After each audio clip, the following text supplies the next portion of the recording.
environment. We thank you for blessing us with speakers who are generous with their valuable knowledge and expertise. Please continue to inspire them with your grace of wisdom. We also thank you for the participants who have given their time to join this event. May they be granted the grace of service so that this forum will benefit them in ways that translate into better patient care. We pray that you will guide us throughout this activity and further bless us with the success of this forum so that we may learn and grow together as a group.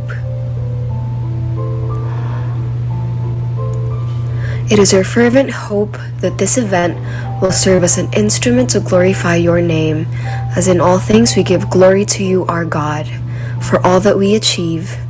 Amen.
World-class quality.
give us our welcoming remarks, please welcome our Medical Director, Dr. Eugene Reyes.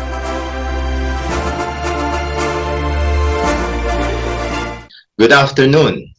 On the occasion of the Department of Pediatrics 11th Scientific Forum, I would like to, first of all, welcome you who are attending the Scientific Forum. You have made the wisest decision today to participate, and we are confident that this forum will surpass your educational goals.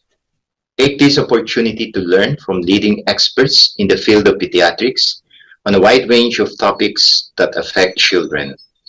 As pediatricians, general physicians, and practitioners, you have diverse roles that include prevention, screening, diagnosis, and management of health conditions of these precious lives with emphasis on their overall physical, emotional, and mental health. Second, let me convey my congratulations to this year's organizing committee for an excellent program that is practical, relevant, and all-encompassing. This year's theme of holistic care for the student covers all aspects of a child's health to increase and heighten awareness that education is not limited to the four walls of the school. That, in a holistic and systemic process, the home and the community as partners play important roles to attain the best decisions for all children.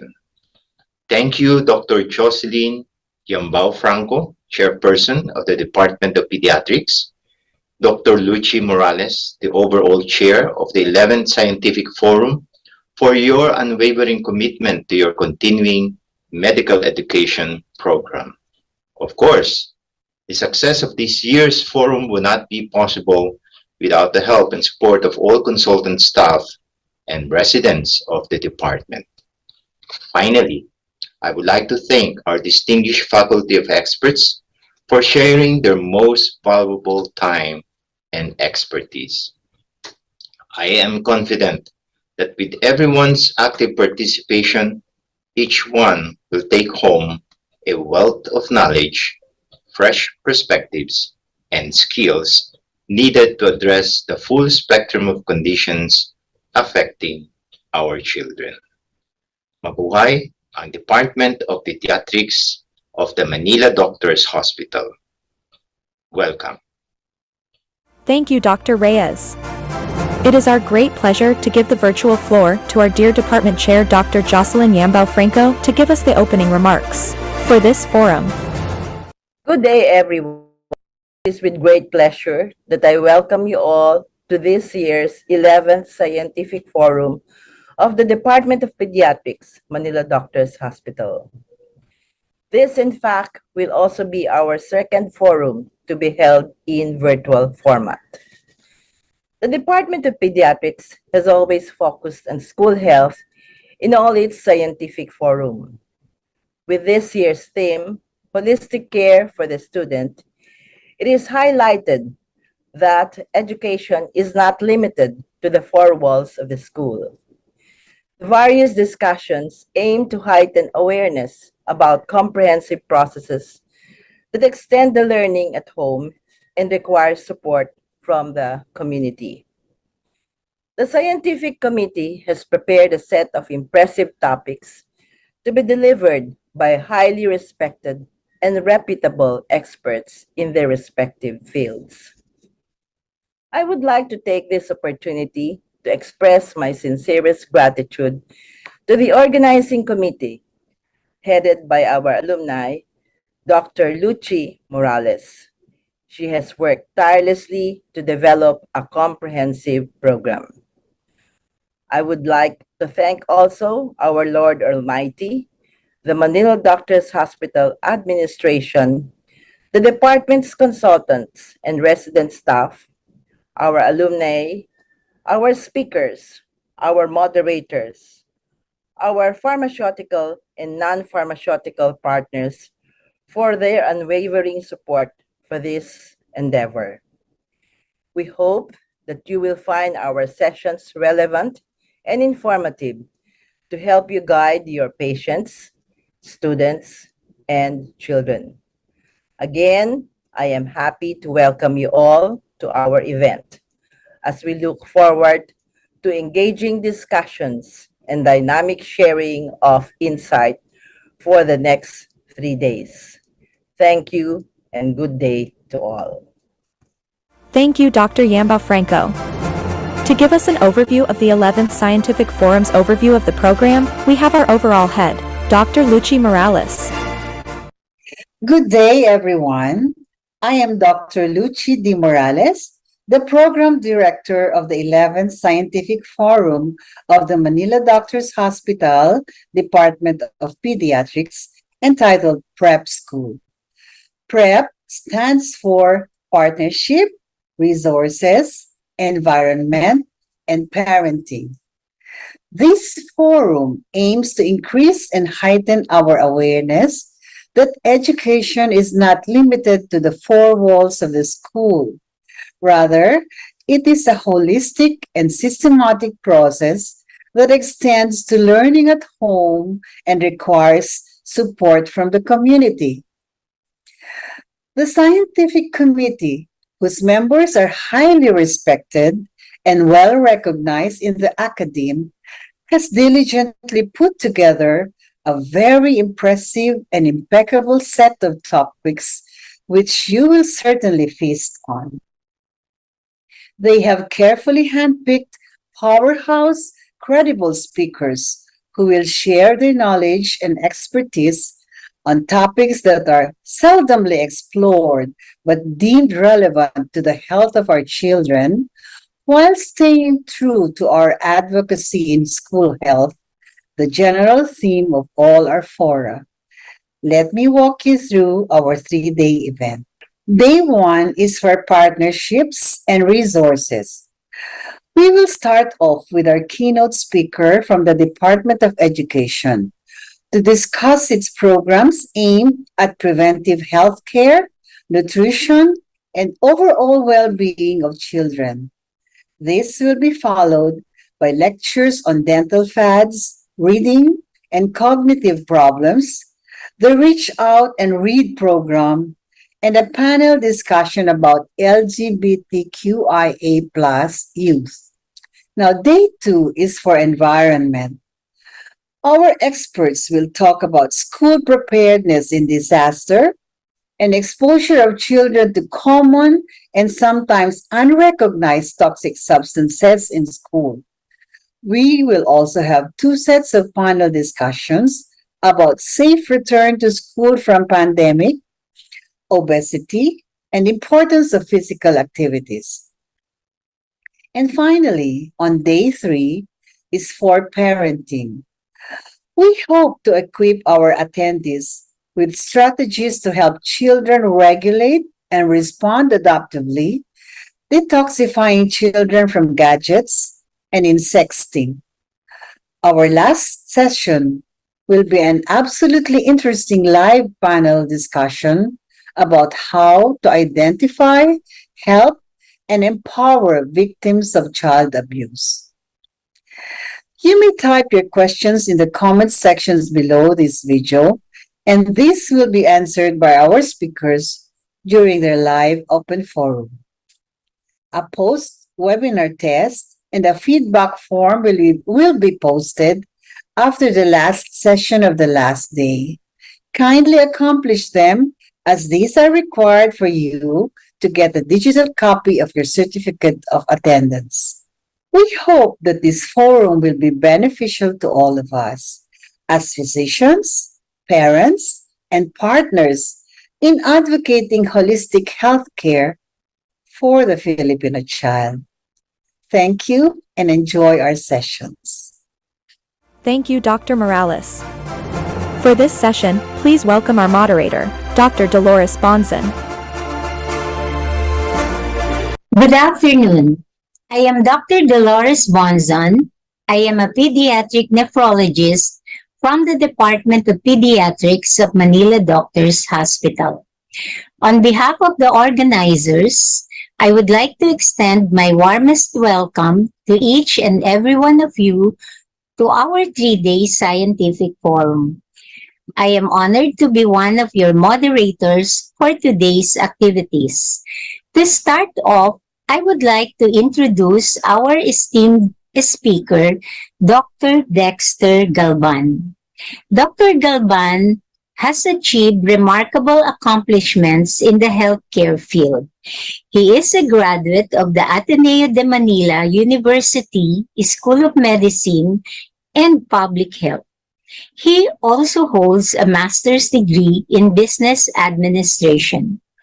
In addition to his medical and business qualifications, Dr. Galban has pursued his master's in public management at Ateneo de Manila University School of Government.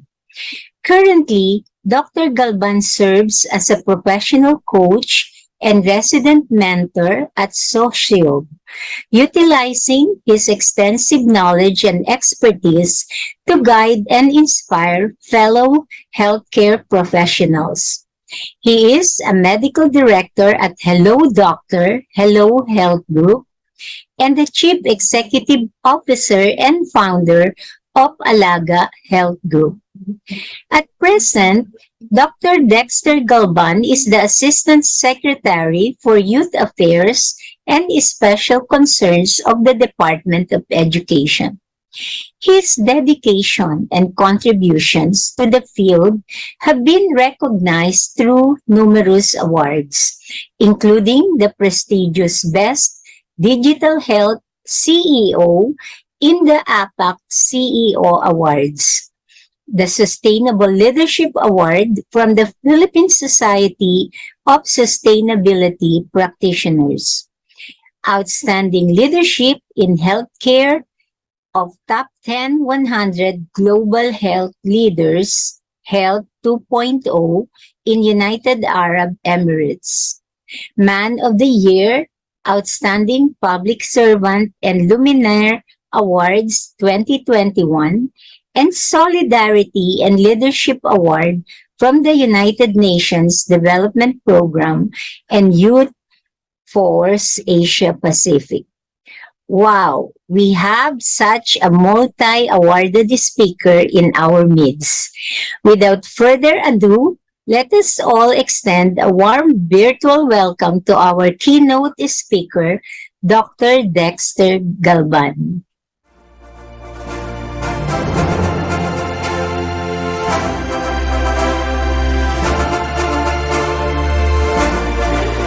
To our friends from Manila Doctors Hospital, it's an honor and pleasure to be with you here today. I'm Dr. Dexter Galban, Assistant Secretary for Operations of the Department of Education. Today, we hope to highlight and discuss with you our ongoing efforts towards improving the overall health and well-being of our learners. And our presentation is entitled Towards a Bright and Healthy Future. Anchored on the Matatag agenda, we hope to help make more resilient learners through our support programs and hopefully amplify also existing efforts of our counterparts in the private sector and civil society. As such, perhaps we can begin by having a brief background on where we currently are. We're emerging from roughly 2 years of the COVID-19 pandemic, wherein we had to undergo a significant shift or a rapid shift from face-to-face to online, and now as we're returning to face-to-face classes, somehow reactivate those that were disrupted. Because during that 2-year period, a significant portion of the support programs of DepEd for our learners was quite compromised, or at the very least muted, given the fact that we were very much accustomed to these programs being rolled out face-to-face in schools, in after-class endeavors, among others. And as such, our goal right now is to not only bring these back, but also amplify them to help protect and develop our learners. So perhaps we can begin with one of the major areas of concern that we have given our state of education right now. And at the same time, given the fact that we're also coming back from a relatively very stressful 2 years of COVID-19. Now, when it comes to the mental health of our learners, we are quite concerned given the fact that based on the 2019 Global School-Based Student Health Survey, that was conducted, roughly 24% attempted suicide in the last 12 months preceding the survey. And this is further emphasized by the 23% who seriously considered attempting suicide in the last 12 months before that said survey. This is an area of concern because these numbers were taken before the onset of the pandemic, wherein, as we all know, during the pandemic, we saw a significant increase in these cases, particularly if we're going to use a sample as a benchmark, roughly 300% in total number of calls received by the National Center for Mental Health when it comes to mental health conditions or concerns, or those who are attempting suicide. And the trend that we're noticing is that the age of those seeking help are getting younger and younger and younger. So taking these into account, clearly there's a need to intervene and to also, at the same time, establish a better mechanism for gathering and collecting data vis-a-vis the nuances of in-school and out-of-school interventions. But also, if we look at it in the context of the global sphere, we note that as per the UN SDG data, roughly 25% increase was noted in terms of the global prevalence of anxiety and depression among young people. And that in itself shows that we are clearly part of that trend wherein mental health has become a major cause of concern, not only of the basic education sector, but of everyone. Now, moving away from the discussion on mental health temporarily, let's talk about the state of learners' health and PH in general. So, as mentioned, coming from 2 years of the pandemic, where a significant portion of our learners were tasked to remain safe at home, there was a notable increase in the number of adolescents who were deemed insufficiently active. And at the same time, as part of their coping mechanisms, they perhaps had to turn to other areas or probably substances that would give them temporary relief. And that's why these numbers are quite significant, more so the 3.4% of adolescents who are considered smokers, and at the same time, the 25% who are actively drinking alcoholic beverages. Now, these are areas of concern. Let's first start with the smoking. Given the fact that most tobacco companies consider our young learners as replacement smokers, given the fact that their usual clientele typically would end up already in the hospitals and would no longer become part of their major consumer base. And they have been quite successful in enticing our young learners to get into the habit, given the fact that they've also co-opted the messaging of tobacco use prevention by introducing vaping. Through their very enticing scents and flavors, they're able to somehow put a demarcation line between the classic smoking and at the same time vaping. So these remain to be substance dependence, and they pose equally high levels of danger for our learners, given the fact that they have respiratory components, and at the same time that mere dependence on a substance is a major cause of concern. Now, highlighting this time around the alcohol component, as we're all familiar with, alcohol has a severe impact on the health and well-being of people in general. More so now when you introduce them quite early to young learners. And one of the things that we also hope to prevent was for them to become dependent on the substance as well. So clearly, as a whole, the DepEd ed is veering away from anything that can be considered something that is unhealthy in terms of coping. And that is something that we hope we can work together with MDH. Now, let's shift gears a bit and talk about reproductive health. Because as we all know, we're in the midst of a teen pregnancy crisis, where in general, the fertility trend of the country is going down.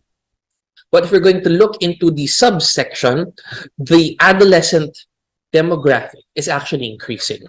And that's part of the areas of concern, given the fact that they do not have immediate access to reproductive health services on their own. Of course, these have to be facilitated through their parents or their legal guardians, among others. But alongside this, we also have an increasing number of adolescents who are now being diagnosed with HIV. And this is concerning, given the fact that in both cases, our learners are compromised in terms of their capability to um, go to school, complete their basic education program, and at the same time, it can have an impact on their self-image. Plus, if we're going to look at the economic side, let's use teenage pregnancy, for example. Because of teenage pregnancy, that issue alone is costing our country roughly 33 billion in annual lifetime earnings. Because when a young person gets pregnant and they're having difficulty going back to school and completing their basic education, they are less likely to get a sufficiently earning job in the future and can more likely become dependent on government through subsidies, etc. So these are things that we hope to mitigate in order for them to join the workforce and be part of the productive society within the Philippines. Now, let's also look into the nutrition of our learners. And this is based on the last nutritional assessment that was conducted. Our area of concern here is that we were able to see that 15% of our learners are considered wasted or severely wasted, while 3% are considered obese or overweight. So it's now a balancing act. On one hand, you have a significant portion who are in need of added nutritional boosting, right? And that's why we have such programs for them. I'll be discussing it later. On the other side, we have a percentage that's also growing that would be considered unhealthy given their weight category. So the DepEd is encouraging everyone to highlight our nutrition and interventions, and at the same time, our efforts to highlight school-based feeding or healthy eating in schools. And we'll get to that later. So just so everyone is aligned, some of you might be wondering, why is DepEd intervening? Why is DepEd dipping its fingers in health, in youth development, in sports, among others? So DepEd as a whole formulates, implements, and coordinates policies, plans, programs, and projects in the area of formal and non-formal basic education. So it is our belief that it is our responsibility to protect, promote, and champion the right of every Filipino to quality, equitable, culture-based, and complete basic education. Now, when we talk about education, it's not merely the notion of regurgitation of information. In fact, it is actually about formation. Because when you talk about our experiences as people, a significant portion of our lives was spent in schools. And the habits that we have today, particularly our health habits, how we eat, how we seek consultation, our health-seeking behavior, all of these things were nurtured and reinforced while we were in school. As such, we hope to already introduce all of these concepts and make them aligned in the rollout of our curriculum so that our learners can become more holistically trained and prepared for the future. And that's why we continue to have same vision wherein we will have Filipinos who passionately love their country and value all of these things that we are championing. As such, we were able to aggregate all of these things into our Matatag agenda, which I'll be highlighting later. And just so that we are more familiar with how DepEd currently functions, we're focusing today's discussion on the efforts and programs of the Bureau of Learner Support Services, which in itself is a very highly specialized bureau that is under the oversight of our office as well, particularly because this handles health, youth, sports. We coordinate with our Learners' Rights and Protection Office and even our Disaster Risk Reduction Management Service. And all of our efforts are geared towards fulfilling the Matatag agenda, which I mentioned earlier, which this particular agenda, the Matatag agenda, is an aggregation of the major components of the Basic Education Development Plan, or the BEDP, and really highlights the key interventions that we need to do in order to help uplift the quality of basic education in the Philippines. And this will fall under the second tab, or the Take Good Care of Learners by promoting learner well-being, inclusive education, and a positive learning environment. So again, the environment wherein our learners learn in is something that is important to us. So let's jump into the programs that we have for health and well-being. So first and foremost, I would like to highlight that DepEd has been actually rolling out health-related programs for quite a long while. So our Oplan Kalusugan sa DepEd. So these programs before were running in different groups, probably in silos, and were somehow streamlined through the Open Kalusugan sa DepEd that was launched in 2018. And this houses all of the programs of DepEd that are intended to respond to issues on nutrition, medical, dental, and nursing services, amongst others. And fortunately, through the efforts of this administration and our office also, we have now begun working very closely with the Department of Health to ensure that our efforts would fall within the Healthy Learning Institutions framework. And this allows us to effectively move as one, avoid redundancies, and amplify efforts so that we're able to use the strengths of DOH and DepEd combined to respond to these key priority areas, particularly diet and physical activity, environmental health, immunization, substance abuse, mental health, sexual and reproductive health, and violence and injury prevention. Now, let's first talk about the Adolescent Reproductive Health Program. And this focuses on the establishment of facilities, particularly teen centers, which we do with the Commission on Population and Development, or POPCOM, among other major institutional partners, so that we will have a platform or an area where we can campaign for responsible parenthood and reproductive health concerns. And at the same time, we really do want to align with our curriculum strand so that as they're being taught comprehensive sexuality education through the CT strand, we're able to complement it with the necessary campaigns and service delivery through adolescent reproductive health. There would be congruence as to what they are being taught as part of the curriculum and what they are experiencing as young people who are in need of reproductive health services. And this is somehow tied to our Wash in Schools program, or our WINS program, initiated by Order number 10 in 2016. So this combines our deworming, oral hygiene, proper hand washing, our water and sanitation facilities, and even our menstrual hygiene management, all within that singular program. And in order to make this effective, we have created a 3-star approach so that we're able to assess whether a school is already wash-friendly and is able to render key services to our learners well. And we have particular criteria for this: operational standards, monitoring and evaluation, and our recognition mechanism. Our goal is so that no school in the Philippines would have 0 stars. We want to at least ensure that all our schools would have at least 1 star, and those that have already achieved a particular level would be able to move on to the next level at a faster rate. And this is important given the fact that WASH is one of the pinnacles of health, and it's something that we hope to use as a basis for other health programs related to it. Now, we jump to the school-based feeding program. And this is considered already one of the major interventions of the Department of Education, given the fact that we were able to receive the support, guidance, and boosting of our Vice President Secretary. So, taking into consideration the Philippine Development Plan, which highlights the value of nutrition and overall well-being of learners in the conduct of basic education, we really emphasize the point that it is very difficult for learners to actually absorb what's being taught in class if they are hungry, if they are unable to participate because they are unable to get the nutrients that they need, and there might be a capacity for them to just miss class because of lack of incentive, possibly. And our goal here is to not only respond to those things, but at the same time, prevent further stunting and wasting.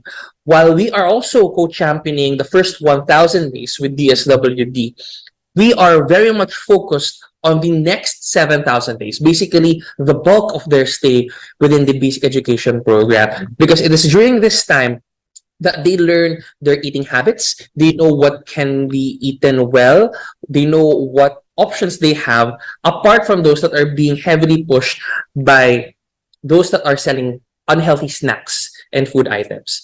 So we're also complementing this with the Gulayan sa Paaralan program. So one of the interventions that we're looking into is to encourage them to have additional physical activity, while at the same time making them hopefully more interested in agriculture, because the produce that is generated from this program is intended to cycle back and be used as supplementary food components for the school-based feeding program. And hopefully this can also provide income to the schools to adjunct any other needs that they may have throughout the school year.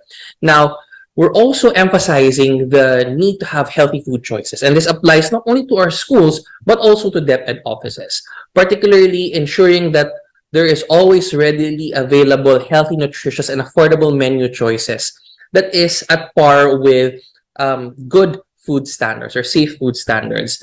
And we also limit the marketing and selling of unhealthy food and beverages within 100 meters of schools and DepEd offices. And it's imperative to have this so that there will also be a bit of congruence, not only when in terms of what's being taught in classes, but also in terms of the modeling that they will see when it comes to their teachers and DepEd officials as well. Now, we also would love to emphasize the National Drug Education Program, or the NDEP, which is the comprehensive educational program to respond to the issue of drug abuse. And this is quite integral because of our vantage point that the intervention cannot only be punitive, but it has to also highlight the well-being component, particularly mental health, among others. And this encapsulates our stance, once again, that we are against anything and everything that is considered as substance dependence. So we converted this into the Barkada Contra Droga campaign, which we do with the support and collaboration of the Dangerous Drugs Board. And we enjoin everyone to consider them as barkadas, so that they can model to young people and provide avenues for young people to not be dependent on illegal drugs.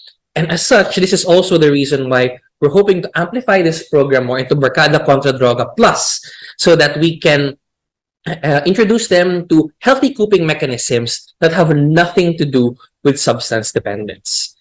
Now, we now come to the mental health program, which is considered one of our major interventions over the next few years, particularly because for the first time, we would be establishing a specialized unit just for mental health and would continue to lobby a special line item or a special provision with the intent of it being fully used for the mental health and well-being of our learners. So this would involve the campaign itself, the equipping of teachers with the necessary skills and knowledge on spotting red flags, and even highlighting the referral services that are needed in different parts of the country. So what are some of the ways forward for health and well-being within DepEd? So again, as mentioned, when we talk about the mental health program, we are really pushing for the distribution of a mental health fund per region intended for training of personnel, capacity building, and even risk assessment. And through the creation of a specialized unit just for mental health, we're able to hopefully aggregate existing efforts of DepEd, whether it's for teachers, for learners, and the general community, and be able to streamline them and make them more accessible to everyone. And hopefully we're able to launch already our intended national pilot assessment, basically a screening for mental health, while we work with the Department of Health in terms of establishing our hotline, our referral system, to ensure that no learner would feel that they are alone in their battle and that they have nowhere to go. So we really hope to open up these channels for our learners. Now, highlighting our school-based feeding program, as mentioned before, this is one of the major programs of DepEd, because before, as per law, we are able to provide 120 days of feeding for our severely wasted and wasted learners. During the pandemic, this was reduced so that we could amplify the number, given also the fact that it was very difficult for us to have hot meals done in schools because, again, they weren't in schools. Now that we have resumed face-to-face classes, we have reverted back to 120 days, and it is our goal to eventually expand this to 220 days, meaning year-round, our severely wasted and wasted learners would have access to nutritious food products and hot meals, until eventually we're able to effectively lobby and push for universal feeding for all. And this would be more likely to succeed with the assistance of our parents. So we hope to amplify this time around our parent-teacher associations so that we can provide them with training and that they can help implement some of the programs that we have in DepEd. As mentioned earlier, we wanted to expand the Barkada Contra Droga to Barkada Contra Droga Plus to include vaping and other substances that can be considered as dangers to our learners, all while amplifying our efforts to build and strengthen partnerships, because we firmly believe that the formation of our learners is the responsibility of all. Of course, government has to step in, but we need to work together with the private sector, with civil society, with families and homes to ensure that they will always feel supported wherever they are. And it is our endeavor to include all of these interventions to make our learners more resilient, because that is really the essence of what we're doing here in DepEd. Anchored on the Matatag agenda, we really hope to foster resilience among our learners so that they can become more patriotic, they can become more future ready, and they can become confident in themselves, because everything that we do as part of DepEd would be for them. Mulit muli, para sa bansang makabata at batang makabansa. Again, I'm Dr. Dexter Galban, Assistant Secretary for Operations of DepEd. I hope you all had a wonderful day. Thank you, Dr. Dexter Galban, for your insightful lecture. We greatly appreciate the depth of knowledge and expertise that you shared with us today.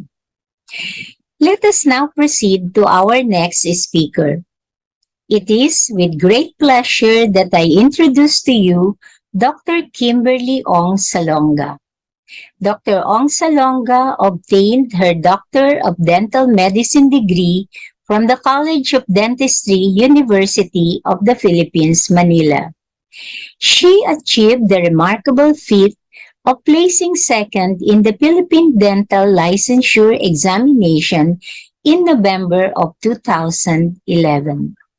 Currently, Dr. Kimberly works at the Kids Dental Care Center, where she brings her expertise and passion for dental care to her patients. So let us now offer our warm virtual welcome to Dr. Kimberly Ong Salonga.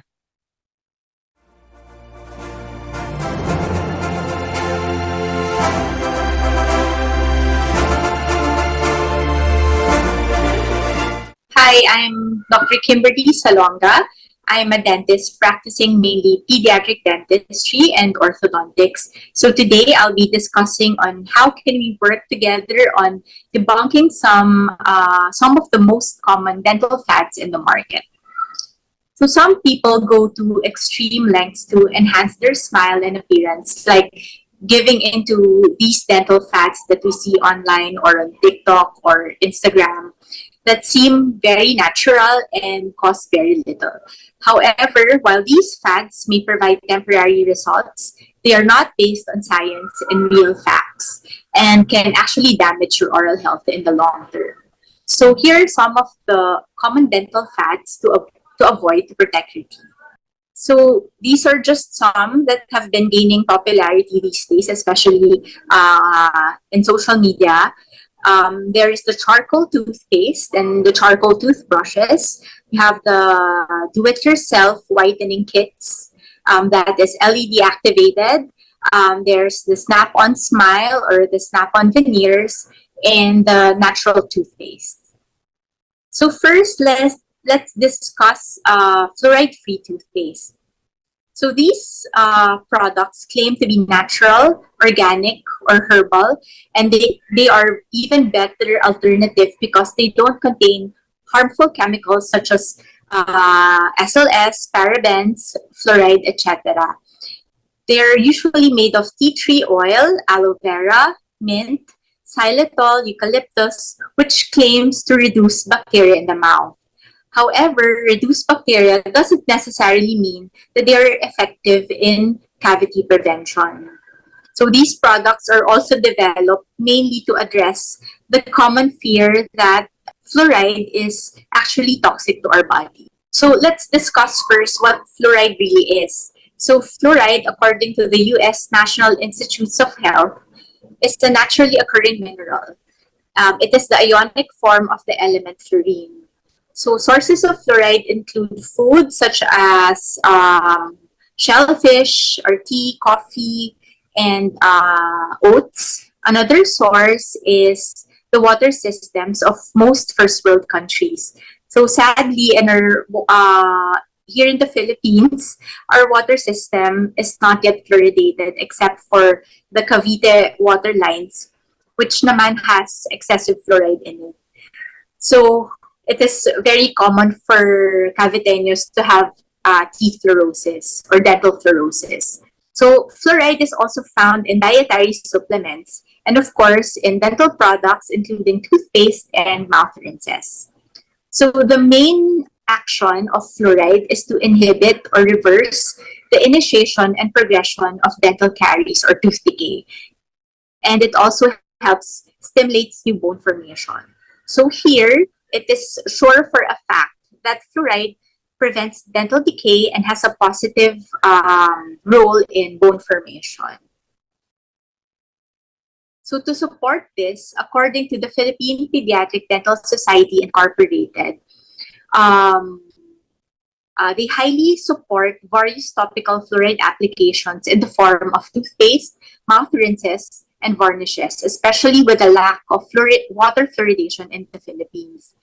The PDCP encourages home use of fluoride products for children that focus on regimens that maximize topical contact and lower dose, higher frequency approaches. Toothbrushing should start as soon as the first tooth erupts. And the use of fluoridated toothpaste should be used twice daily as a primary preventive procedure.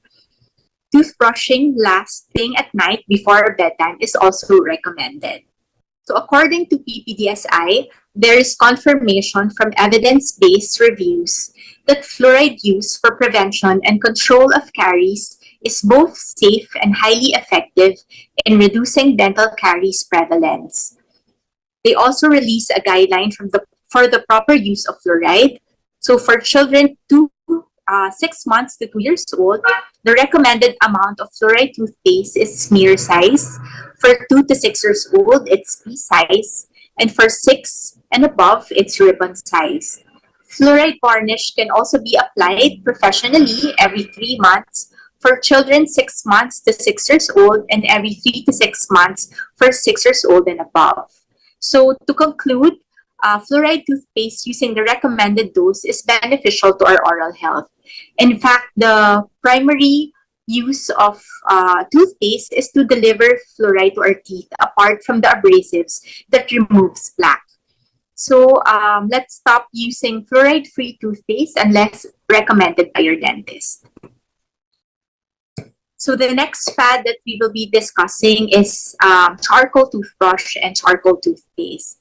So charcoal is actually one of the biggest trends in the world of wellness and cosmetics nowadays. So it has become a trendy ingredient in commercial face masks and in face scrubs, body scrubs, and some people also swear by it for whitening their teeth. So the key ingredient is activated charcoal, which is a fine grain powder made from wood, coconut shells, and other natural substances that are oxidized under extreme heat. These charcoal-based preparations have been used for a variety of medical applications, such as an antidote for acute poisoning and drug overdose, and also for management of some skin infections. These products claim to whiten teeth. They also claim to be antibacterial, antiseptic, and can actually detoxify the mouth. They also claim to be natural, organic, and eco-friendly. But according to literature, there is insufficient scientific evidence to substantiate the cosmetic health benefits or safety claims of marketed charcoal-based toothbrushes.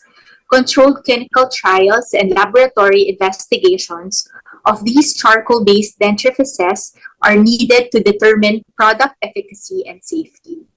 Furthermore, dental practitioners are urged to educate their patients about the unproven claims of oral benefits and possible health risks associated with the use of charcoal toothbrushes and toothpaste and the potential increased risk of developing caries with the use of these non-fluoridated or possibly charcoal inactivated fluoride products. And there's another study that shows the abrasive potential of charcoal toothpaste. So it says here that the higher the concentration of activated charcoal, the greater the whitening. But compared to other whitening toothpaste, the whitening effect of activated charcoal is less effective than that of other toothpaste containing whitening agents such as hydrogen peroxide or carbamide peroxide. And also concerning the abrasive potential, they concluded that activated charcoal-based toothpaste has a high abrasive potential that may be detrimental to the tooth's hard tissue, particularly the enamel. Okay, so now let's proceed with the DIY teeth whitening. So these are actually your at-home whitening kits that you can buy over the counter.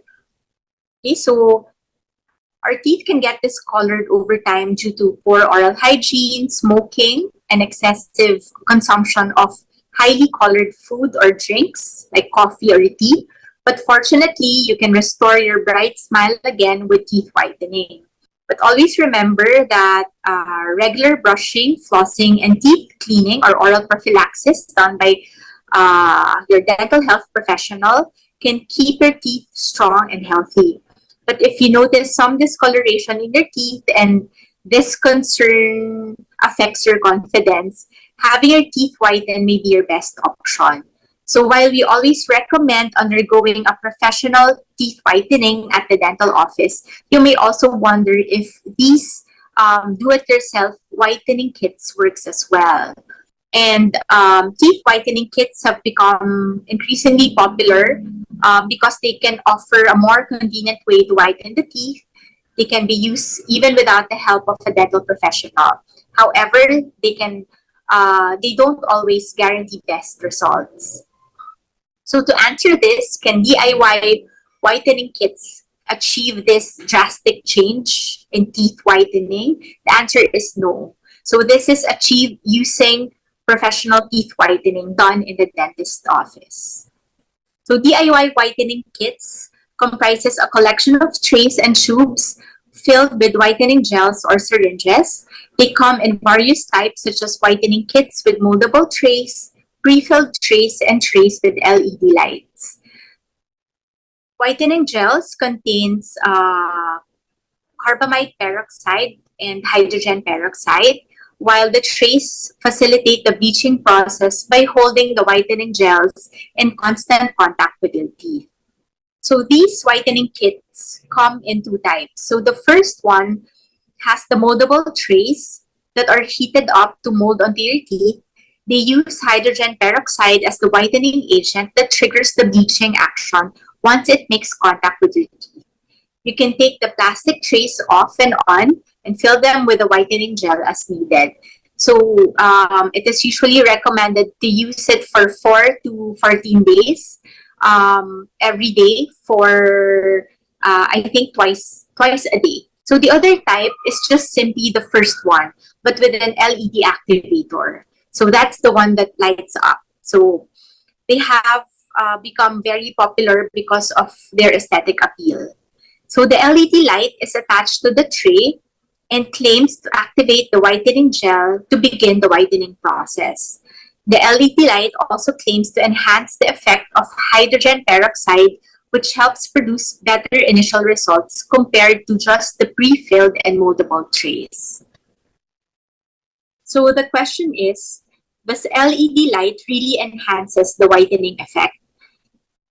So there is a study that showed that the in-office bleaching treatment of vital teeth did not show improvement with the use of light activator sources for the purpose of accelerating the process of the bleaching gel and achieving better result. So when choosing at-home whitening kits, it is better to choose the one without the LED light because it is, of course, much expensive than the ones without the LED activator.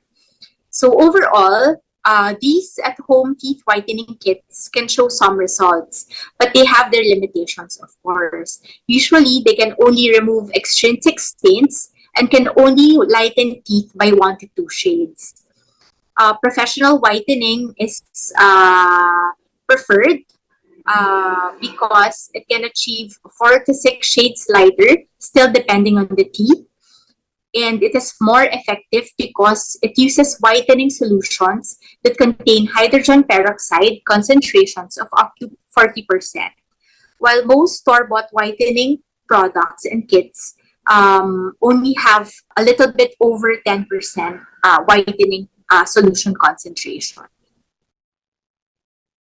So the last dental fad that I'll be discussing is the snap-on veneer.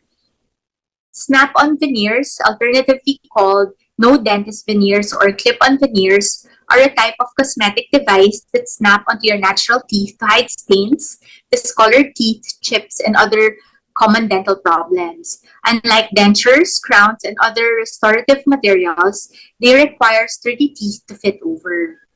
So these no dentist veneers are popping up on Shopee and Lazada and elsewhere online, and some dentists are even promoting custom clip-on veneers that work the same way. So while each product is different, these snap-on veneers involve a combination of pressure and hot water. So they use hot water to soften the plastic and then place the veneers over your teeth to allow them to harden. So when you're ready to remove or readjust them, you just apply more hot water. So they're actually a cosmetic dentistry solution, just like your traditional porcelain veneers, but without the quality, the longevity, and the natural appearance of porcelain. So I was actually surprised to see this on Lazada and Shopee. 21,000 plus people actually bought this Snap-on Smile from Shopee and 270 from Lazada. But look at the reviews. So there are a lot of bad reviews, but the thing is people still buy them. Okay, so sobrang in talaga siya. Okay? So the main benefit of these snap-on veneers is obvious. So they are inexpensive. So kung makikita nyo from Lazada and Shopee, 100 plus pesos lang siya. However, professional porcelain veneer can range between 20 to 30,000 pesos per tooth compared to a full set of the snap-on veneers, which can be bought from as low as 100 pesos to 1,000 pesos. So another major benefit of these snap-on veneers is that they are temporary. So as compared to porcelain veneers, which requires an irreversible procedure, you can insert them and remove them as you please, and you're not committed to them. You're still free to pursue other treatments like braces or Invisalign down the line. Okay? So also, I think the main benefit of the snap-on veneers is that they require no tooth shaving. So they don't require grinding of the tooth structure versus the traditional porcelain veneer that require the dentist to shave at least 0.5 millimeter layer of tooth. While snap-on veneers may cover up some major surface imperfections, they are extremely limited in several ways. So they're completely unregulated because there is no dentist oversight in most cases. There are valid concerns regarding the safety and effectiveness of these snap-on veneers. So most are one-size-fits-all, and it's very rare to find a model that fits well. So because they fit over your natural teeth without the removal of tooth structure, they can have a large, pronounced, unnatural appearance. And the unnatural fit may also result in slurred speech, especially in the beginning. So most are made up of cheap plastic or resin. They can break easily and are often not suitable for wearing while eating. And also, because hot water softens the material, the plastic, you generally won't be able to consume hot beverages like coffee while wearing your snap-on veneers. Most importantly, these snap-on veneers can promote tooth decay in healthy teeth. So this is one of the biggest and most serious concerns, as food particles and plaque can get lodged between the tooth surface and the temporary veneer, creating a breeding ground for bacteria and making it easy for tooth decay to set in. So optimal oral hygiene is essential for you to be able to maintain these snap-on veneers. So in short, snap-on veneers may be inexpensive, but you can get what you pay for. So these tooth coverings can negatively affect your smile, your natural teeth, and even your speech. For best results, you can opt for the traditional porcelain veneers. So the takeaway of this lecture is to remember that there are no shortcuts to dental health. There's no such thing as beautiful smile in an instant. You really have to work on it by practicing good oral hygiene and visiting your dentist regularly. If you want to try something new in the market, better to consult first with your dental health professional. Also, the rise of natural products have spiked an interest in do-it-yourself dental products. So there's homemade toothpaste. They even promote rinsing with hydrogen peroxide to whiten teeth or brushing with baking soda and lemon juice. So even though these products have a chemical-free promise, they claim to keep your teeth clean without the use of risky substances. Natural doesn't always equal better or safer. And lastly, we have to do our research. So if a friend or a relative or social media told you that a new dental treatment or a new dental product will make your smile look better, you have to research on your own before you try that idea. So, or again, if you're lazy, you can just consult with your dentist before trying it out. So the dental professionals can provide you with the safety facts and offer less risky alternatives when needed. So thank you for listening. Let us welcome back on our virtual stage our moderators and speakers for the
Take it away, doctors.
away, Doc.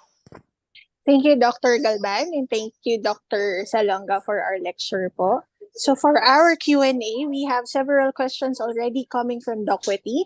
So for this first question po from Dr.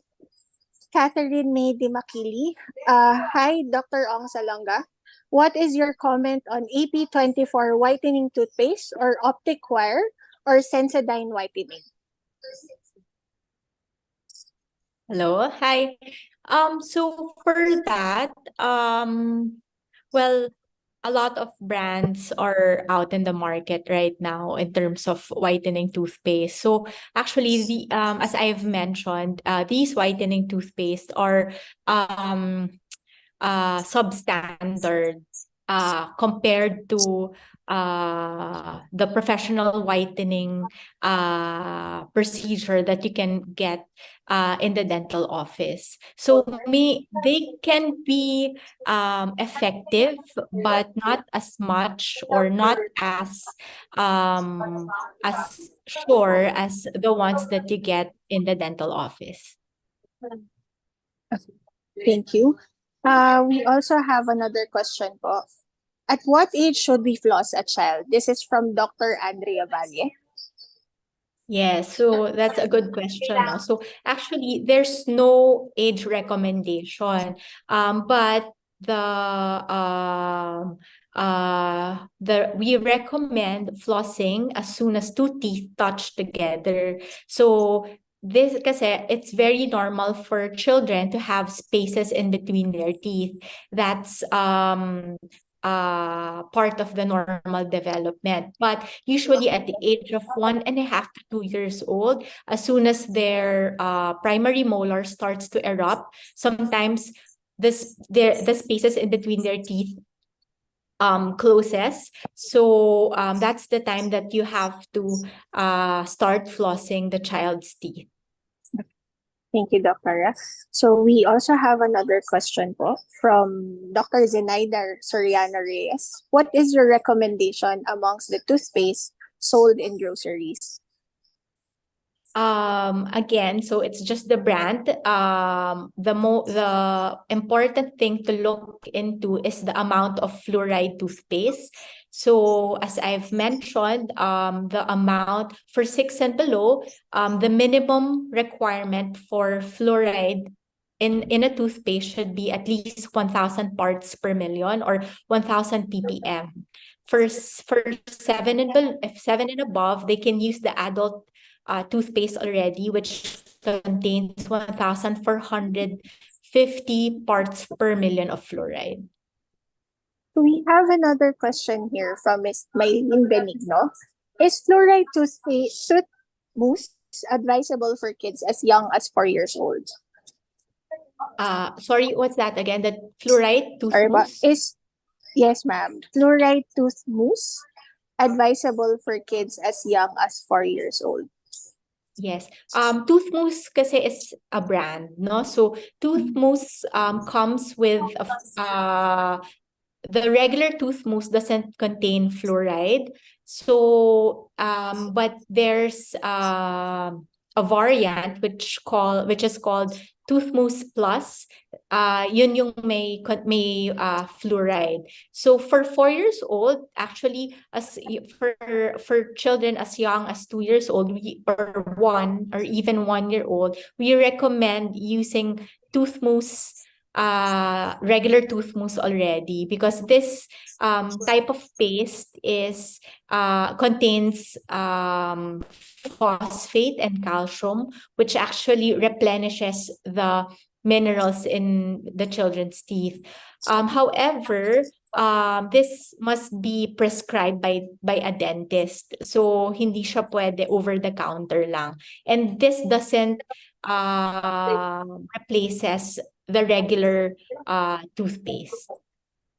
Thank you, Doctor. We also have another question here from our Doctor TV participants. Ms. May Joam, I know that brushing alone cannot prevent teeth from having dental caries. So what are the home remedies to prevent dental caries? Or how many times do we have to visit the dentist regularly to have our teeth be in good condition? Yes. So actually, there are three components to good oral health. So the first is oral hygiene. So of course, us parents, we need to make sure that we brush our children's teeth properly and thoroughly. So we need to use, aside from brushing, we need to floss at least once a day. So brushing twice a day and then floss once a day. All right. And then we need to make sure that we are brushing confidently, no? Kasi sometimes we just parang okay, para lang mapadaanan ng toothbrush. So there. So first is oral hygiene. The second is the diet. So we have to make sure that sugar should be eaten in moderation. So because as we all know, anything with sugar can cause cavities. No, the third one is the dental visit. So a child as young as 1 year old must see the dentist already. So this is also for us dentists to give proper recommendation and instruction on how to properly brush their children's teeth at home. Okay, and also we recommend the use of fluoride varnish for them for these children so that their teeth are already bathed in fluoride, no? Okay, so there. So don't forget the three components to good oral health. The first is good oral hygiene. The second one is the diet. And the third one is the regular dental checkups. Thank you, Doctor, for that input. We also have a question from Dr. Libadia regarding, do you have any comments about salt-containing toothpaste? Salt-containing toothpaste, actually, it's not readily studied, widely studied. The salt from parang kasi salt is an abrasive so that's why they're thinking that the toothpaste can is more efficient in removing the plaque when it contains salt. Yun. But again, wala pa siyang sound study. There's no sound study about it. So for me, hindi ko siya ma-recommend for my patients because when you remove plaque, you have to mechanically remove it using the toothbrush. So we cannot rely solely on the toothpaste, no, for that purpose.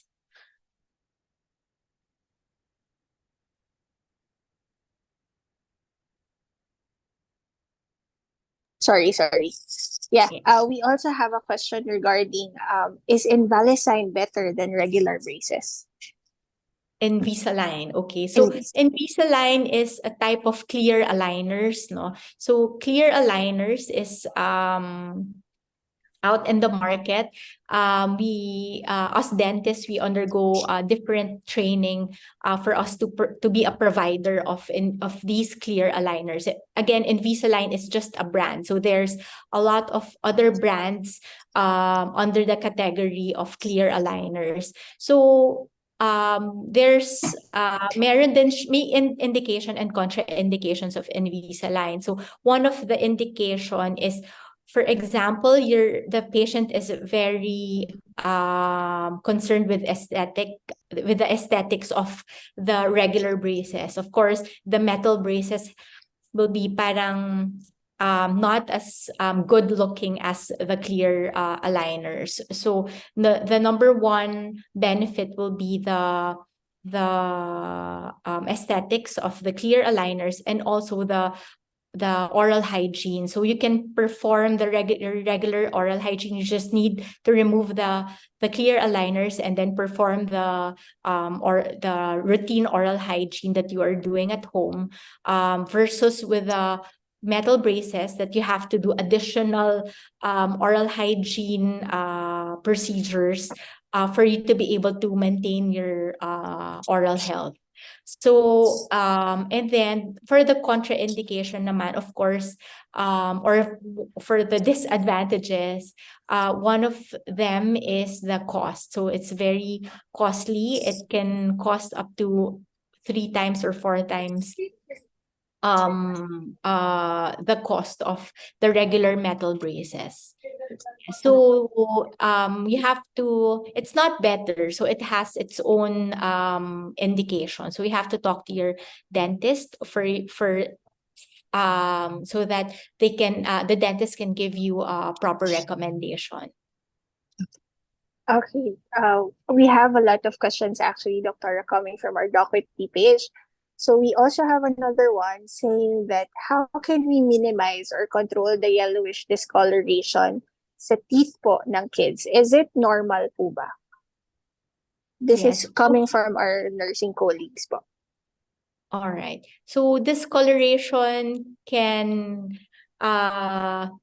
mean something else. So maraming possible causes of discoloration. First, we have to know kung saan nanggagaling yung discoloration. So once you see any type of discoloration on your children's teeth, you have to bring them immediately to the dentist, to a pediatric dentist, for us to know what is the cause. And then from there, kasi malalaman namin if the cause is a cavity, or kasi the yellow discoloration is usually an early sign of tooth decay already. So if we are able to catch these early, then we will be able to stop it from worsening as soon as possible.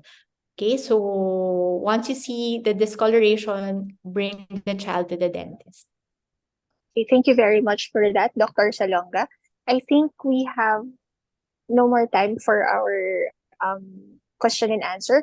For those questions that we weren't able to address, we will just send these questions to Dr. Salonga, and maybe we will post our answers by tomorrow po, for those attendees po who had their questions po. Okay. Thank you, Dr. Salonga. So, this certificate of appreciation is given to Dr. Dexter Galban and Dr. Kimberly Ong Salonga for imparting their valuable time and effort to participate as speakers during the 11th Scientific Forum of the Manila Doctors Hospital, entitled PrEP, Partnership, Resources, Environment, Parenting, held on the 12th to 14th of July 2023. Given this 14th of July 2023, signed by Dr. Regina Capulong, Chair of the Scientific Program Committee, Dr. Luchi Morales, Overall Chair of MDH Pediatrics 11th Scientific Forum, Dr. Jocelyn Yambao Franco, Chair of the Department of Pediatrics of Manila Doctors Hospital, and Dr. Eugene Reyes, Medical Director, Manila Doctors Hospital. A virtual round of applause, please. Thank you very much again po. Thank you, thank you.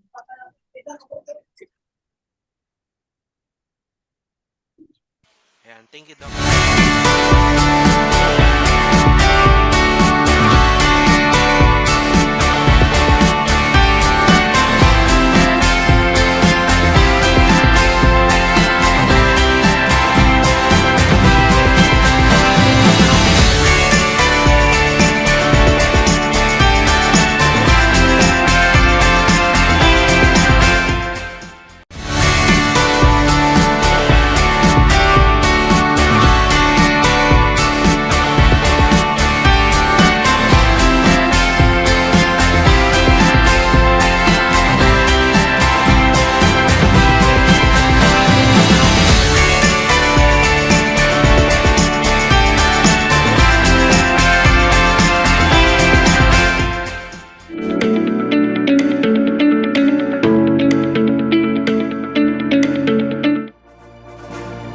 Please don't forget to visit our virtual booths via our Docwitty page to learn more about our partners.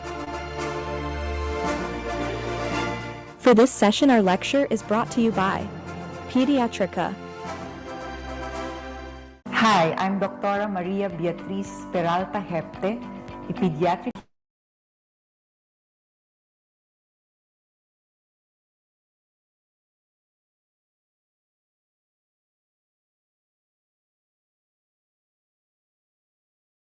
with iron supplementation, windows of opportunity. Micronutrient deficiency is still a big problem globally.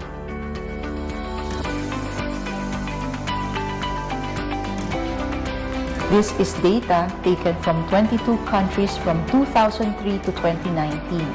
The highest prevalence of micronutrient deficiencies is seen in developing countries such as Cambodia, Cameroon, and India. But you will be surprised that iron deficiency is highly prevalent in the United Kingdom, which is a high-income country. Globally, it is estimated that 56% or 372 million preschool children are affected with at least one micronutrient deficiency.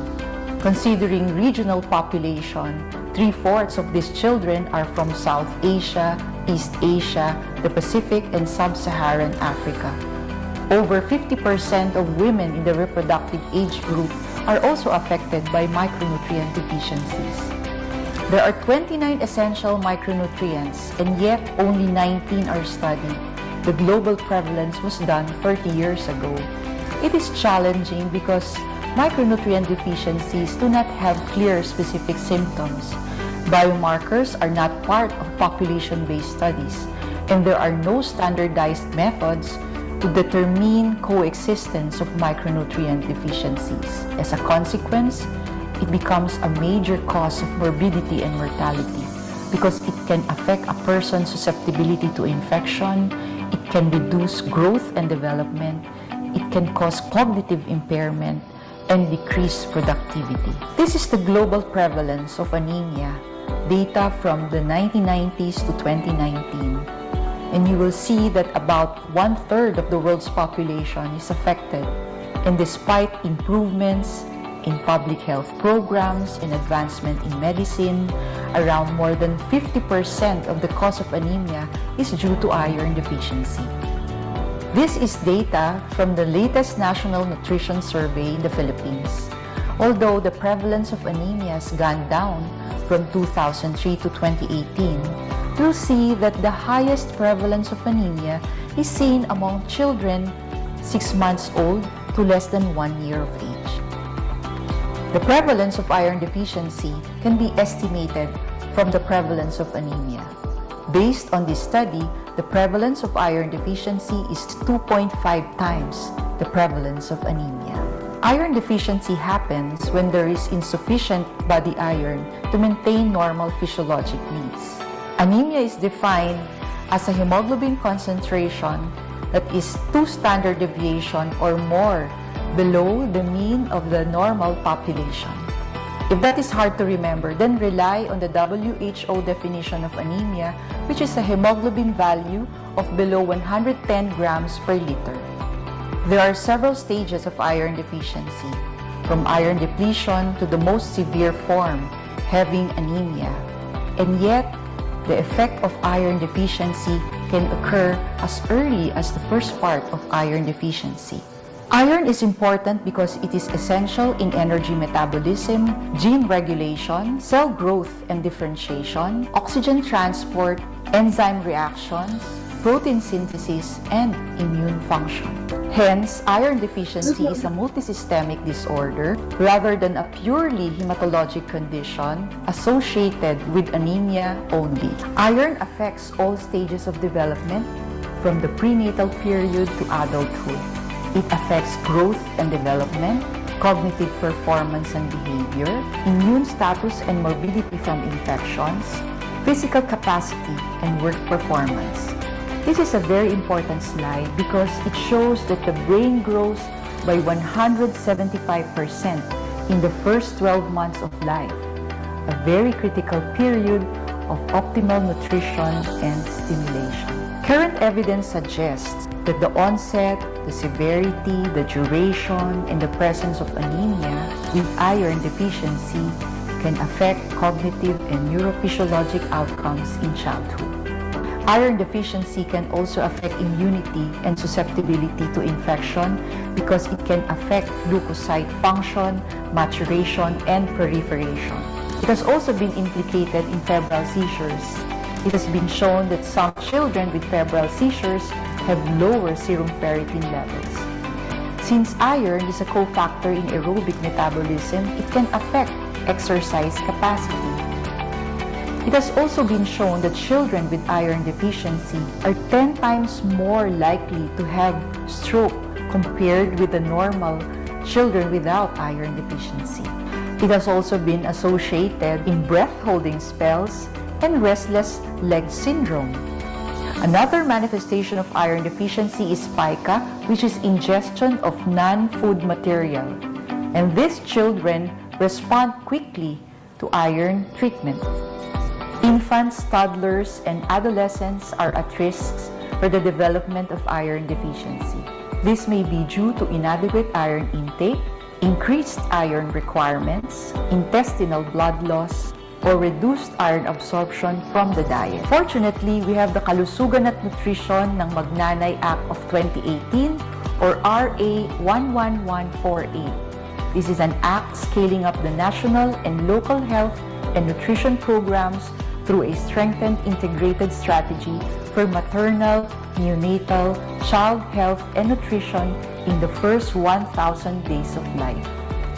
While RA 1148 limits the age group coverage to 0 to 24 months old, there is wisdom to extend the concern to include those 25 to 35 months old to ensure that all children are looked after.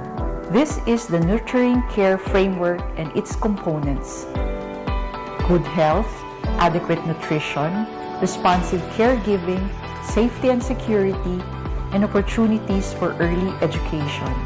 It is our duty to always remind the parents to give their children adequate nutrition.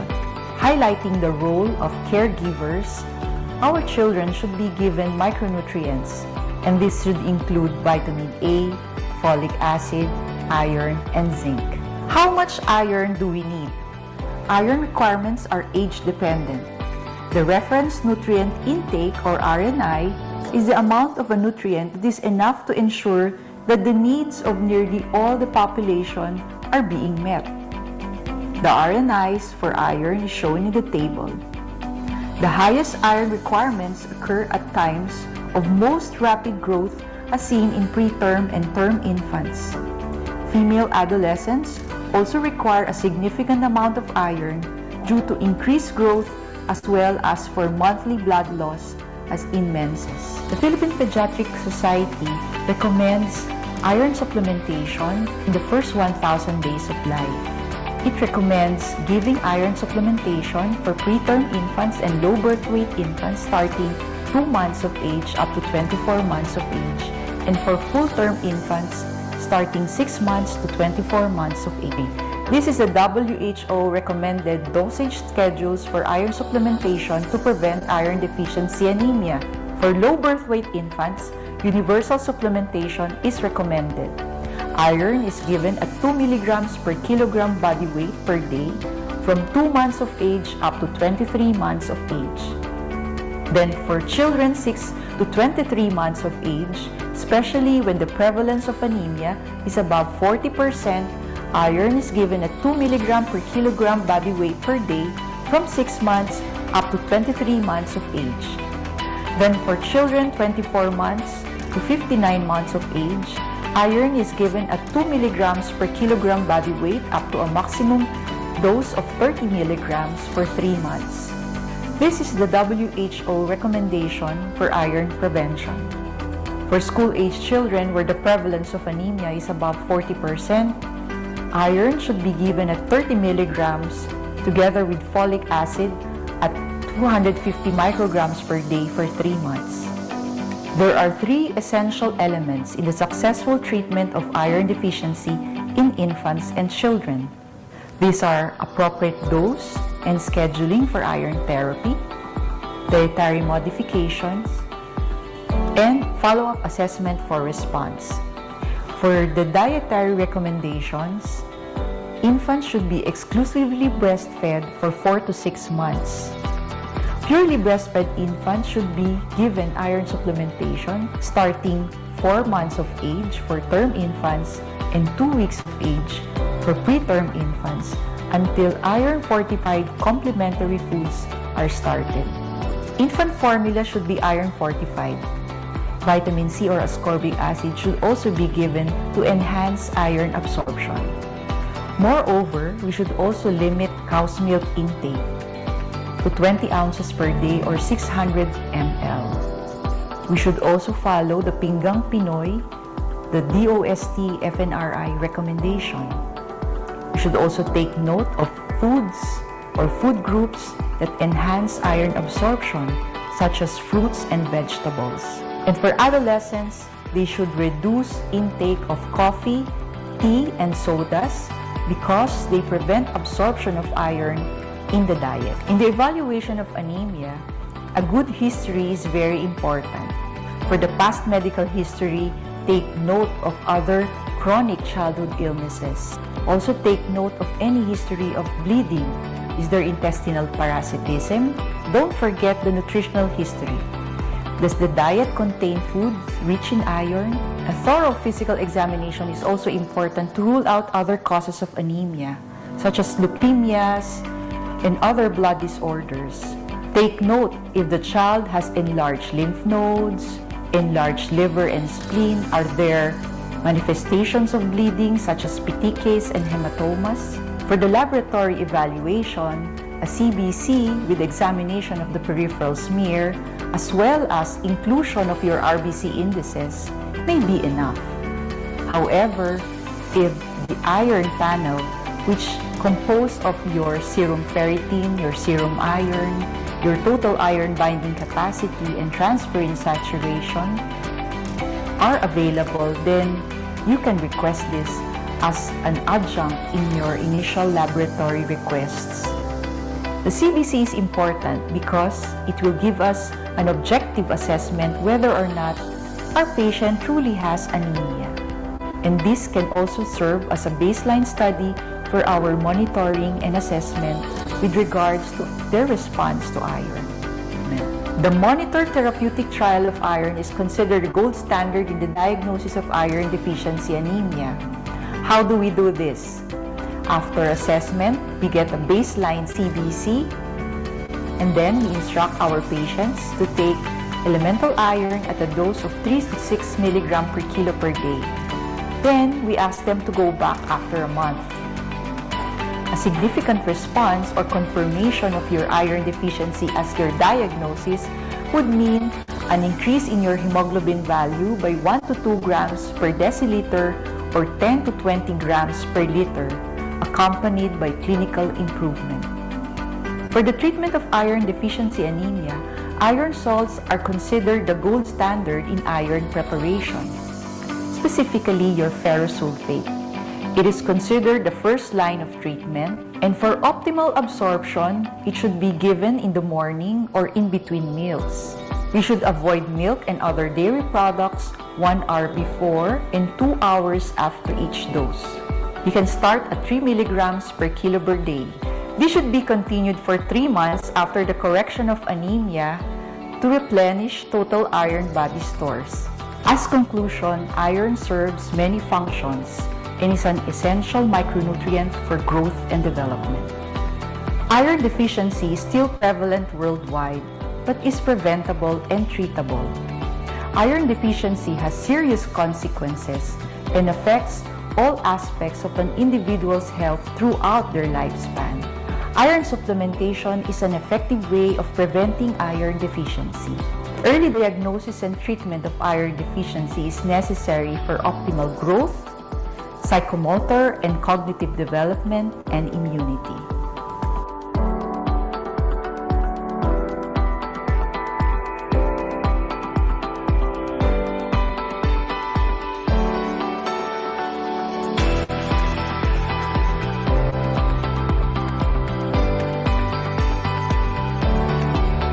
Thank you for joining me. Again, this is Dr. Hepte, reminding you to give iron supplementation during the critical periods of childhood growth and development.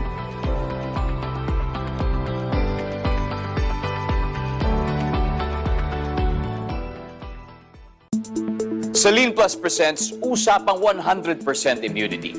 Di lahat ng vitamin C at zinc kompleto ang immunity. Dahil mahirap paghaluin, nababawasan ang proteksyon. Kaya ang Saline Plus ay Zinc Plus Technology. Zinc Plus? Kasi plus zinc? Di lang to basta plus zinc. It's a unique technology na tumutulong panatilihing 100% ang vitamin C kahit ihalo sa zinc. Sa ibang brands na walang Zinc Plus technology, nasisira ng zinc ang vitamin C. 65% na lang ang vitamin C.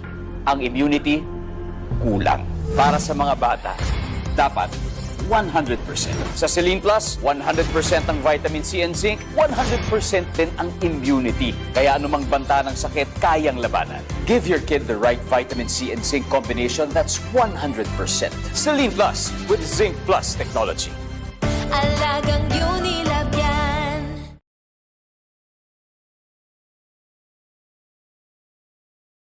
Good day, everyone. Our topic for today is on the role of vitamins and minerals in the management and prevention of pediatric RTIs. And the objectives of today's presentation will be to review with you the evidence as to which vitamin and mineral will work and which will not.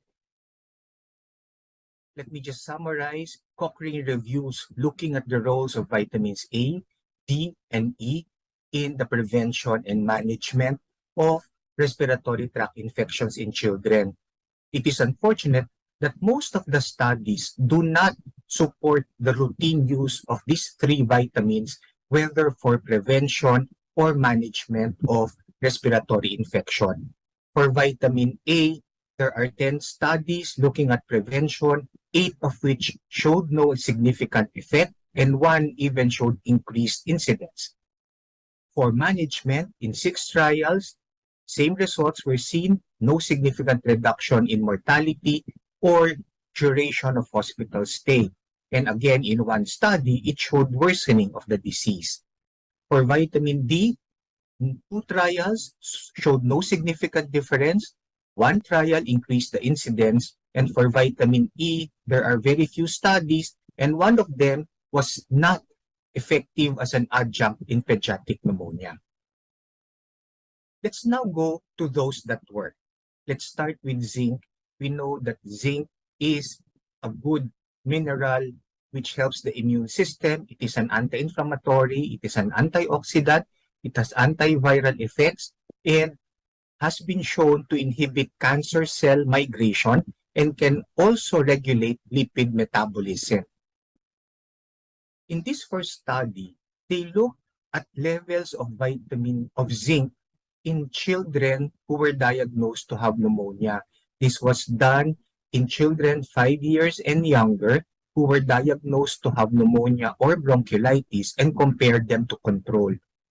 The good thing about this study is that they excluded those patients whose serum zinc levels might be affected by something else other than the respiratory infection. So they excluded those with diarrhea, those with liver disease, had severe malnutrition, or given zinc supplementation. In this particular study, you will notice that the mean serum zinc levels in the patients with pneumonia was significantly lower compared to that of control. So this study tells us that in the presence of infection, serum zinc levels will go down. So the next question that comes to mind is what will happen if we supplement with zinc? In this first study, looking at 64 patients 5 years and younger who had acute pneumonia, they were randomized to receive zinc or placebo aside from standard treatment. Standard treatment refers to antibiotics, antipyretics, and bronchodilators if with wheeze. So all patients were on antibiotics, antipyretics, and bronchodilators as needed and were randomized to receive zinc or placebo.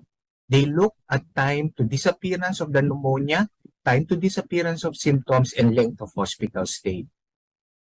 In this particular study, they noted that those given zinc got better 1 day faster compared to the placebo group. And in terms of disappearance of symptoms like tachypnea, retractions, and fever, it was significantly shorter in the zinc group compared to placebo, and obviously duration of hospital stay was significantly shorter in the zinc group. So this tells us that zinc will help when a patient has pneumonia. In another study, looking at 120 patients, 5 years and below, again with pneumonia, same protocol was used, randomized to receive zinc or placebo, looking at recovery from pneumonia, and the results were also good. It showed that in the zinc group, there was faster resolution of symptoms and faster discharge from the hospital. So these two studies support the use of zinc during times of respiratory infection. What about vitamin C? We know that vitamin C has been given for the longest time to help with infection. We know it is an antioxidant. It is necessary for cell-mediated immunity. It has antimicrobial and antiviral properties and increases interferon synthesis. Cochrane reviews have shown that for the common colds, it was capable of reducing the duration by 8% in adults and 13% in children. And for pneumonia, in 3 studies, all showed significant reduction in pneumonia. So this tells us that vitamin C likewise is helpful. One recently published study looked at pregnant smokers who were randomized to receive vitamin C or placebo and looked at the lung function of the babies. It is proven already that smoking is really deleterious to the health of the child, and one organ that is frequently damaged is the lungs. So what they did here was they randomized these pregnant smokers to receive 500 milligrams vitamin C per day and looked at lung function of the babies at 3 months and 12 months of age. In this particular study, looking at all the lung function parameters, there was significant improvement in airway function in the babies of mothers who were given vitamin C compared to that of placebo. Of course, we know that whenever we have a pregnant smoker, the advice that we should give is to stop smoking. But if for some reason they cannot or refuses to do it, then vitamin C might help to lessen the deleterious effect on the baby. And one other possible implication of this study is that if you give vitamin C to mothers, it might reduce the risk of the child becoming asthmatic later on. But we don't have any direct evidence to support this. It is unfortunate that the combination of vitamin C and zinc, which obviously will be helpful since either preparation alone is effective, has not been studied in children. There are no trials looking at the role of vitamin C plus zinc in children. But I would like to share with you the results of this adult study wherein they were randomized to receive 1 gram vitamin C and 10 milligrams zinc, comparing it to placebo, which was given for 5 days in adults who were already sick with the common colds. They looked at daily symptom diary and improvement in symptoms and time to disappearance of the rhinorrhea. In this study, they noted that those given zinc, represented by the black bars, showed faster disappearance of symptoms compared to patients who were given placebo.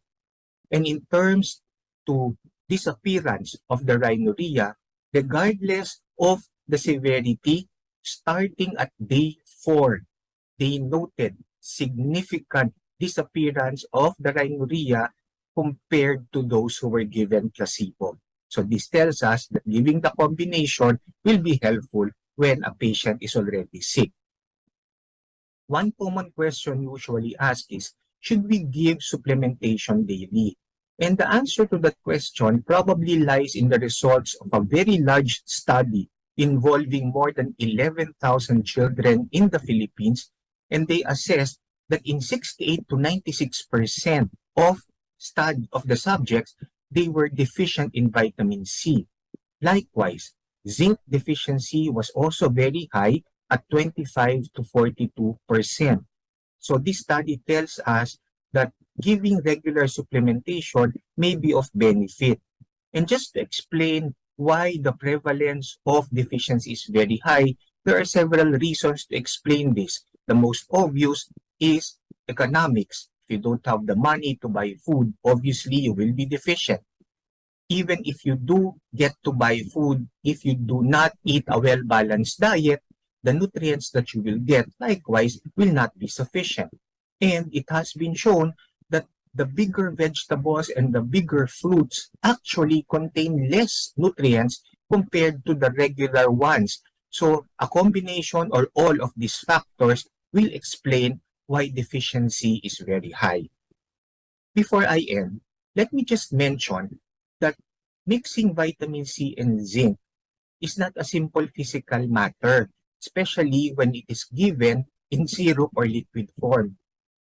Simply because zinc has been shown to degrade or destroy vitamin C, and you need a special technology to prevent this from happening. So in summary, I have presented to you the evidence on the role of vitamins and minerals in the prevention and management of respiratory problems. We know that vitamins A, D, and E are not supported by good evidence. What is supported are the use of zinc and vitamin C, whether alone or in combination, which will help prevent RTIs from occurring and shortens duration of illness in those who are already sick. And because of the results of a large survey, seeing that deficiency is very high in the local setting, regular supplementation with zinc and vitamin C should be beneficial. So that ends my presentation. Thank you very much for your attention.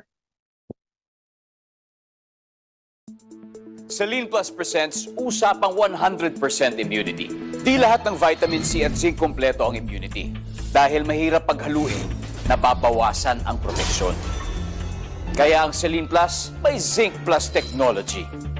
Zinc Plus kasi plus zinc? Di lang to basta plus zinc. It's a unique technology na tumutulong panatilihing 100% ang vitamin C kahit ihalo sa zinc. Sa ibang brands na walang Zinc Plus technology, nasisira ng zinc ang vitamin C. 65% na lang ang vitamin C. Ang immunity, kulang. Para sa mga bata, dapat 100%. Sa Selene Plus, 100% ang vitamin C and zinc, 100% din ang immunity. Kaya anumang banta ng sakit, kayang labanan. Give your kid the right vitamin C and zinc combination that's 100%. Selene Plus with Zinc Plus technology. Alagang Unilab yan. Bakit dapat naka-Selene Plus? Pag nawala o nahinto ang proteksyon, wala silang laban sa sakit. Ang sakit pwedeng lumala at umabot sa ospital. Mahirap pag nagkasakit ang mga bata. Ang kalusugan nila, huwag ikompromiso. Mag-Selene Plus. Tulong para buo ang vitamin C and zinc panlaban sa sakit. Tulong para ang immunity, Fully loaded! Kaya dapat araw-araw, naka-Selene Plus. Alagang Unilab yan. Mommy, may mga kid vitamins na parang candy pero di sapat for immunity. Sa nutrients, baka kulang. piliin mo yung may right ingredients at the right levels for strong immunity. Kaya si Zia, naka-Selene Plus. Chewable! Ito lang ang may Zinc Plus technology para buong nakukuha ang vitamin C and zinc. Yummy! Tulong para ang immunity, 100%! Selene Plus Chewables. The right choice for immunity vitamins. Alagang Unilab yan. For my child, I only want one multivitamin. For me, Nutrilin is the one. It has more nutrients than any other kid's multivitamins. Helps strengthen immunity, maintain good appetite, supports strong bones, helps achieve proper mental development, helps maintain good eyesight, and more. Help your kids stay healthy and ready every day. All I need is Nutrilin. Alagang Unilab yan. Mahalagang paalala, ang Nutrilin ay hindi gamot at hindi dapat gamitin panggamot sa anumang uri ng sakit. Ang Biogesic for Kids masarap, kaya I switched. More and more moms agree that Biogesic for Kids has a taste children will love. Switch na sa Biogesic for Kids. Masarap na, mabilis pang magpagaling. Try it to believe it. Unilab yan. Akala mo sipon, pero pag paulit-ulit, baka allergy na yan. Dapat number 1 Allerkid. Most doctor prescribed. Yummy ang flavor at fast acting. Unilab yan. For this session, please welcome our moderator, Dr. Christine Suwa.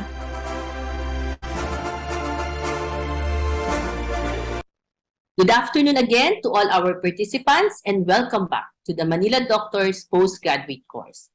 I am Dr. Christine Suwa and I will be your moderator for today's proceedings. It gives me a great pleasure to introduce our next speaker, Dr. Rita Grace Villadolid.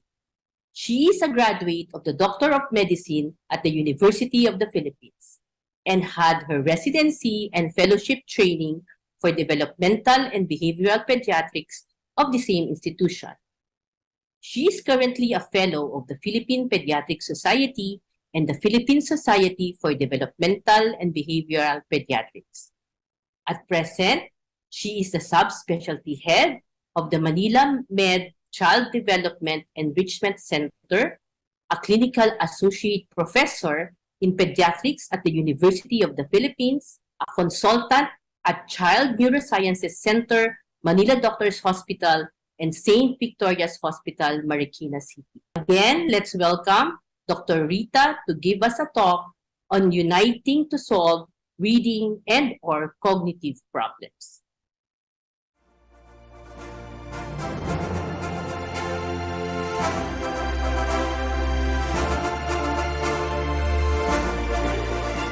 Good afternoon. Thank you for the introduction and thank you to the organizing committee for inviting me again to be part of this year's scientific forum. These are the objectives of this session. We will discuss the common reading problems in school-age children, learn how to detect them, and discuss early intervention measures that can be undertaken to help these children. We will center the discussion on reading problems. Let's start by hearing the story of Zach, a 7-year-old boy in your clinic consulting due to reading difficulties. His medical history was unremarkable. His records show that his last consult with you was online at 4 years old due to diarrhea. He had speech delay at 2, but it improved when he turned 3. He was active then but very friendly. He is an only child, his mother works full-time, and his grandmother helps care for him. He turned 4 when the pandemic started in 2020, and his parents did not enroll him in a nursery class. His mother instead hired a tutor who went to their house for sessions. Zach learned to count but struggled with reading and writing. At 5, they enrolled him in an online kinder class, and he made some progress identifying letters at the end of the school year. He remained restless and not interested in learning. They admit that he spent most of his time on screen. It was already face-to-face for grade 1, and Zach's teacher gave feedback that he could not focus in class, disliked reading and writing, but was better in math. He still preferred playing with his classmates and had difficulty remaining seated. At home, homework remained a struggle. The school advised a developmental evaluation, and his mother is seeking your opinion if they should proceed. I am sure this is now a common scenario in your clinic, which makes us wonder how our children are doing right now in school. Even before the pandemic, the performance of our students in reading and math was already alarming, and we somehow know that the pandemic pushed us back further. The UNICEF, in partnership with UNESCO and World Bank, published a report last March 2022 and confirmed what we suspected. Prolonged school closures have deepened existing disparities in education, and among the countries included in the report, the Philippines had the longest period of school closure. They also projected that less than 15% of our children can read a simple text at 10 years old, and they placed the country's learning poverty rate somewhere around 85%. Reading is a fundamental skill that defines the academic success or failure of a child and has long-term health, behavioral, and employment outcomes. And as pediatricians taking care of our children, we have a role in helping with this education crisis. Let's briefly discuss how children learn to read to have a deeper understanding of this issue. This is the simple view of reading by Goff and Tanmer. It is a classic theory in education that states that proficient reading comprehension is the product of word recognition and language comprehension. The student needs to be proficient in both to succeed in reading comprehension. There are several models that came after, with advances in the science of reading showing that there are other factors in learning aside from the two. And one of them is the active model of reading proposed by Duke and Cartwright in 2021. Similar to the other models, it unpacks specific constructs under word recognition and language comprehension. So under word recognition, we have phonological awareness, which is the group of skills where we learn to identify and make oral rhymes, count the number of syllables in a word, and recognize words with the same initial sounds. Decoding is the knowledge of letter-sound relationship to correctly pronounce written words, while sight recognition is once we are familiar with the word, we automatically read it by sight without going through the decoding process. Under language comprehension, we have the following constructs, and we can see that they are heavily dependent on our oral language skills. And I am highlighting two. First is the cultural and content knowledge. So this is acquired over time through a child's experience at home and outside. So if we think about it, this was affected heavily by the limited exposure and experience of our children during the lockdown. The theory of mind is unique to the active model of reading, and this is the ability of the child to understand others' mental states or putting themselves in the perspective of others. If a child lacks theory of mind, they will have difficulty making social inferences about the character's thoughts, feelings, and intentions. And theory of mind is one of the impairments seen in children with ASD. For those who are high functioning, they excel in the early years in school, but later on have difficulty with inferences, feelings, or humor in a story, which is already required for higher grade levels. The active model of reading also emphasized that the two major categories are interrelated and that there are constructs that bridge the process leading to skillful reading. And lastly, they added another major category that influenced the reading process and malleable to intervention. And this is the active self-regulation of the individual. Under active self-regulation, we have motivation and engagement, which relates to the individual's interest and sense of value in reading. Strategy use.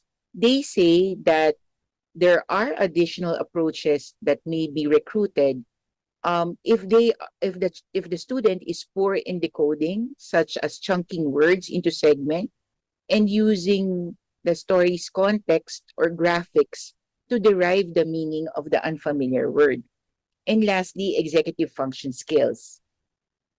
EF skills are higher order self-regulatory neurocognitive processes recruited by the brain, particularly in complex, goal-directed tasks like reading. This is under the control of the frontal lobe.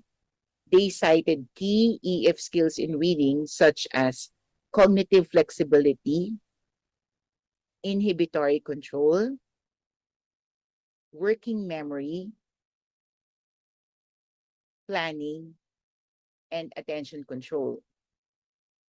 So it is possible for a student to have baseline skills in word recognition and comprehension, but still not attain skillful reading because they have difficulty putting it all together due to impairment in their EF skills. The intent of educators in teasing out various components of reading is to see where the breakdown is and intervene directly in the area affected, especially for those not responding to general instruction or initial remedial programs. So going back to the major categories, they derive three common types of reading problems.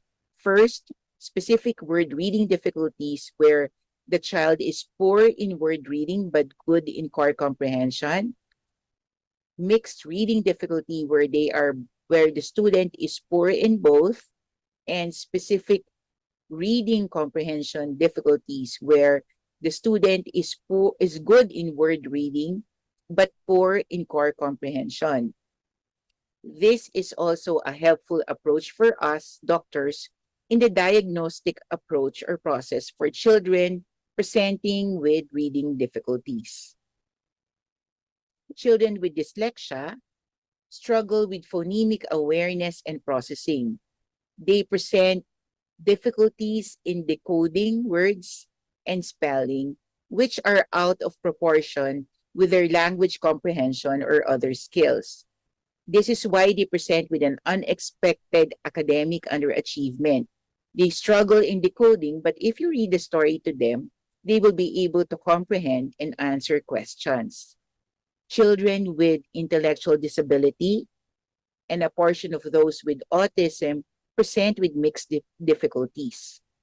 For these children, the reading problem is secondary to their overall cognitive impairment. There are also those with autism who presents with good reading skills and yet cannot comprehend what they read because of their persistent language delay or because of their difficulties with perspective taking or theory of mind.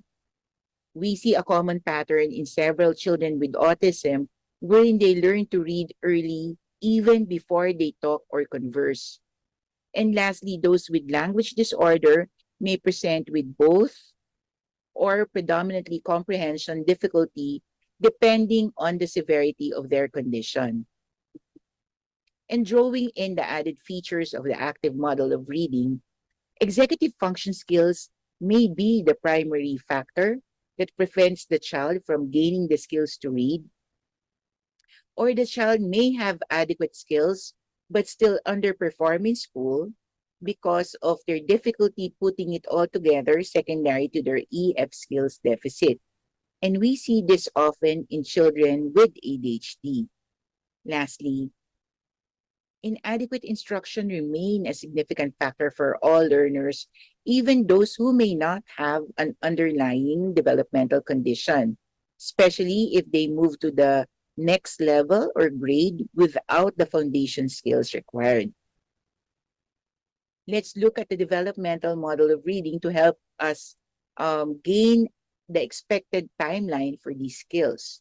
In preschool, the child needs to learn two basic skills: rapid letter recognition and knowing what sound goes with each letter. By grade 1, they learn to correctly sound out words, and after frequently sounding out word, most students recognize the whole word and can read it without decoding, which is sight reading or sight recognition. By grade 2, they consolidate their decoding, sight vocabulary, and context meaning as they read familiar stories, such that by grade 3, it is expected that the child can already read, and there is a shift in focus to reading comprehension. By grade 4, they are now fluent readers. They can read, comprehend, and retain information to new subjects, such that these skills are critical because starting grade 5, the focus shifts entirely to using these skills to learn subject content. We see here that if you wait for the child to reach middle school, or for the child to fail before we confirm that there is a problem, there will be already a buildup of other issues that will affect the prognosis. Again, pediatricians have a crucial role in helping children with reading or learning difficulties. we are in the best position to identify those at high risk, offer developmental promotion strategies, closely monitor these children, and refer those who already need an evaluation. We are also given the opportunity to support and guide the family if there will be questions along the way, including coordination with other professionals. And integrating the practice of developmental surveillance and developmental screening in our clinic provides us a thorough process to fulfill that role. Through developmental surveillance, we look for risk factors. There are established medical risks for reading difficulties, and it requires us to be more vigilant of their school progress, aside from their medical treatment. As we discussed earlier, those that have early delays or already diagnosed with a developmental disorder may have co-occurring reading difficulties. And even with the absence of a medical history, we need to elicit the presence of family history as familial recurrence is high. The recurrence risk for LD or learning disorder in reading is 4 to 8 times higher with an affected first-degree relative. To complicate matters, there are also several psychosocial risk factors that makes the diagnostic approach more difficult. And now, including the pandemic. So for children with risk factors, we should monitor them closely, be proactive in teaching developmental promotion to the caregivers, and have a lower threshold for a formal evaluation once there is a concern and they fall or fail the developmental screening tests. Pediatricians also have an opportunity to monitor pre-reading skills as part of maintaining a developmental history. These are the pre-reading milestones, and we see that oral language are the earliest skills and provides the foundation for later word recognition and comprehension. In some children with learning disorder, the earliest signs are mild delays in language, similar to what we saw with Zach. In terms of phonological awareness, children begin to sing the ABC song at 3, begin to enjoy rhyming games and naming parts of words that rhyme between 3 to 4 years old, recognize and name written letters, pronounce new words with little difficulty between 4 to 5, and between 5 to 6, they begin to learn the sounds that letters make, master the sounds of all letters, and recognize most or all lower and uppercase letters. When we do surveillance, it is also important to look for and build protective factors. Even if a child has several risks, there are factors that may help mitigate or decrease them. And with the pandemic as a risk factor, we can be proactive in promoting specific strategies that will strengthen a child's early language and literacy skills. One strategy that has strong evidence is the serve and return interaction. So this is when infants and young children naturally reach out for interaction through babbling, facial expressions, gestures, and the adults respond back at them with the same kind of vocalizing and gesturing. Sensitive and responsive parent-child relationships are associated with stronger cognitive skills in young children and social competence and work skills later in school. You may check the YouTube channel of the Center on the Developing Child at Harvard University, and they have videos that illustrate how to carry out the 5 steps for the serve and return interaction. Another strategy is nurturing a rich home literacy environment. It is not just the number of books, but also the literacy-related interactions and attitudes that children experience at home. So home literacy environment has an established role in the language development of children including those with familial risk for dyslexia. And the experience that young children have predicts the growth in academic skills independently of their parents' educational background. So some examples are shared storybook reading, and Dr. Bonoan in the next session will discuss this further in the Reach Out and Read program. Second is also parental literacy instruction, and they emphasize that it is not just teaching letters or reading a book to the child. It is also nurturing a language-rich, mutually enjoyable parent-child interaction during the activity. And the last strategy I will discuss is family routines. So they define it as practices involving at least two family members with a purpose clearly communicated among the participants and performed with predictability and regularity. So these practices are protective factors that supports the child's school readiness in the general population. They provide both a predictable structure that guide behavior and promote an emotional climate that supports early development. They also play an important role in the health and well-being of both parents and children. So participation in family dinner conversations offers the children opportunities to acquire vocabulary, general knowledge, producing and understanding stories and explanation. They also learn how to talk in a culturally appropriate way as the family members converse. Other routines that have a positive effect include reading, of course, storytelling, singing, and play. And to end, let's go back to Zach. His pediatrician explained the importance of the developmental evaluation, and Zach eventually underwent an assessment. From the results, the considerations were specific learning disorder and ADHD. Aside from the formal intervention programs recommended, the developmental pediatrician also discussed important strategies at home, collaboration with the school, and the need for close follow-up.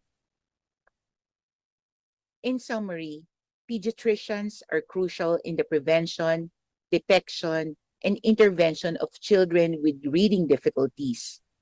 Developmental surveillance and screening provide the template to perform this role. The rapid change in the psychosocial and environmental landscape pose additional risks for reading and learning problems. The challenge to us is to be aware of risk factors and proactively detect and address early issues. Lastly, as policymakers and child advocates, we can build or support programs that provide buffers for early life adversities and interventions that are accessible and affordable to Filipino families. These are my references. And thank you for your attention. Thank you very much, Dr. Villadolid, for a very informative lecture. Now, we are ready to listen and be intellectually challenged by our next lecturer. It is with great pride to introduce Dr. Carmen Ramos Bonoan, who is a highly accomplished individual in the field of pediatrics dedicated to improving the lives of children through her work. She is a graduate of the University of Santo Tomas College of Medicine and Surgery. Her passion for providing excellent care led her to pursue her residency in pediatrics at Lincoln Hospital and Roosevelt Hospital in New York City, USA, and had her fellowship in pediatric ambulatory care. She is licensed to practice in the state of New York City and as a diplomate of the American Board of Pediatrics. She is a former assistant commissioner of the Office of Child and Adolescent Health of the New York City Department of Health and Mental Hygiene, a deputy director for medical affairs, Bureau of Child Health. Dr. Ramos Bonoan's commitment and contributions to public health have been greatly recognized. She has received the Public Health Achievement Award from the New York City Department of Health and Mental Hygiene, as well as Columbia University Mailman's recognition. She has been honored with the Caring for Children Award from the Coalition of Asian American Children and Families. Furthermore, she has been awarded the Special Achievement Award from the American Academy of Pediatrics, acknowledging her distinguished service and dedication to the mission and goals of the Academy, particularly in her role as a catch facilitator and her work on behalf of Reach Out and Read. Please join me in giving a warm virtual welcome to Dr. Carmen Ramos Godoan.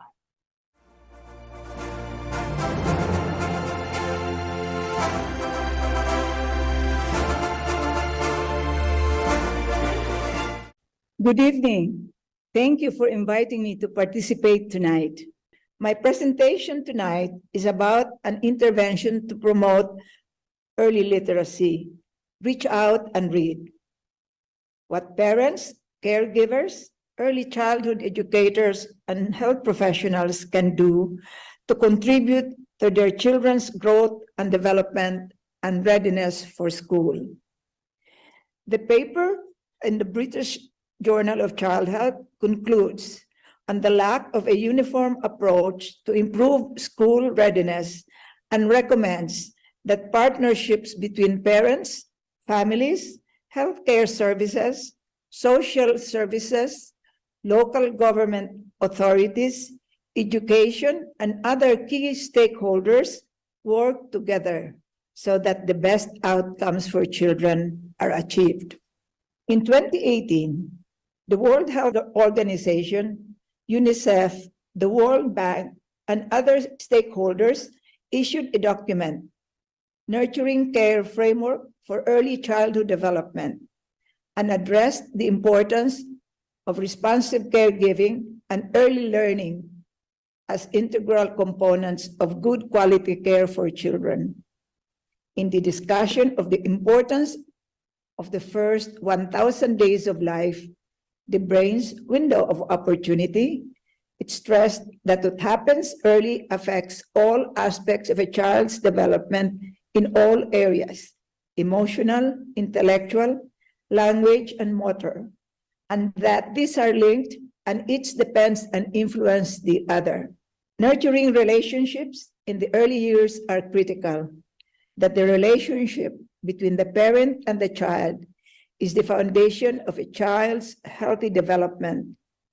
What children experience and how their parents respond to them shapes their development as they adapt to the world from the home settings to schools. In 2018, the Department of Health announced the implementation of Republic Act 11148, the Kalusugan at Nutrition ng Magnanay Act, or the first 1,000 days law. The law seeks to scale up the national and local health and nutrition programs through a strengthened and integrated strategy for maternal, neonatal, child health, and nutrition in the first 1,000 days of life. The implementation of this strategy is based on the Nurturing Care Framework so that children will survive, thrive, and develop. The components of the Nurturing Care Framework include good health, adequate nutrition, responsive caregiving, opportunities for early learning, safety and security through interactions that are responsive and emotionally supportive. The program components include counseling and support to parents and caregivers on parent-caregiver, infant-child interaction for responsive care, early stimulation, and promotion of early literacy for early childhood development, and early detection, identification, referral, and provision of appropriate intervention for developmental delays and disabilities. This slide shows the importance of language and literacy in children's lives, that the early months and years are critical, that, again, language develops through responsive interactions, and that there are differences in language development that appear as early as 18 months. And more importantly, that not all parents know how critical the early years are. The slide from the Center on the Developing Child at Harvard University stresses the importance of language and literacy development in children's lives, that language skills learned in infancy and toddlerhood are foundational to learning to read in kindergarten. Eventually, quote, a child not reading at grade level by the end of first grade has an 88% chance of not reading at grade level by the end of fourth grade, close quote. Reading at grade level by the end of fourth grade is a critical benchmark for students making the shift from learning to read to reading to learn. Hart and Risley's study in 1995, called the 30 million word gap, showed that the number of words heard by young children as they grow up varies dramatically with socioeconomic status, and that this gap starts early. The United States National Research Center, in its report on the importance of emergent literacy, identified children who are at risk for reading difficulties, and they are those who start school with lower verbal skills, less phonological awareness, less letter knowledge, and less familiarity with the processes of reading.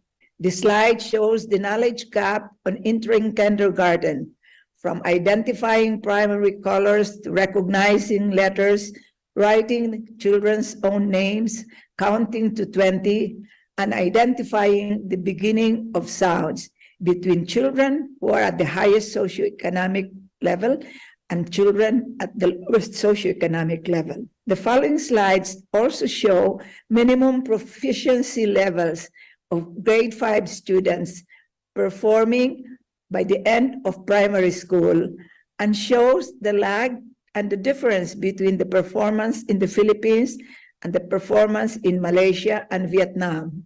In mathematics, the gap is also significantly different. What is literacy? Literacy is a continuous and dynamic developmental process that begins in infancy. It includes listening, speaking, reading, and writing. Literacy develops in real-life settings, at home, in preschool programs. The child's development of knowledge about the printed language begins prior to formal reading instructions. The slide demonstrates why early literacy matters. In 2015, Dr. John Hutton and several others published research showing the importance of reading aloud for healthy brain development. Reading aloud to children 3 to 5 years old showed this is associated with activation in the region of the brain associated with language development. And that this was according to how much the children were read to at home. In 2014, the American Academy of Pediatrics issued a position statement promoting early literacy during health supervision visits. That pediatric providers promote early literacy development for children beginning in infancy and continuing at least until the age of kindergarten entry. In the Philippines, the Philippine Ambulatory Pediatric Association has published Bahaghari, Health Supervision Guidelines for Infants, Children, and Adolescents, adapted from Bright Futures, the Guidelines for Health Supervision of Infants, Children, and Adolescents, published by the American Academy of Pediatrics. Reach Out and Read is a strategy to promote parent-child interactions and school readiness.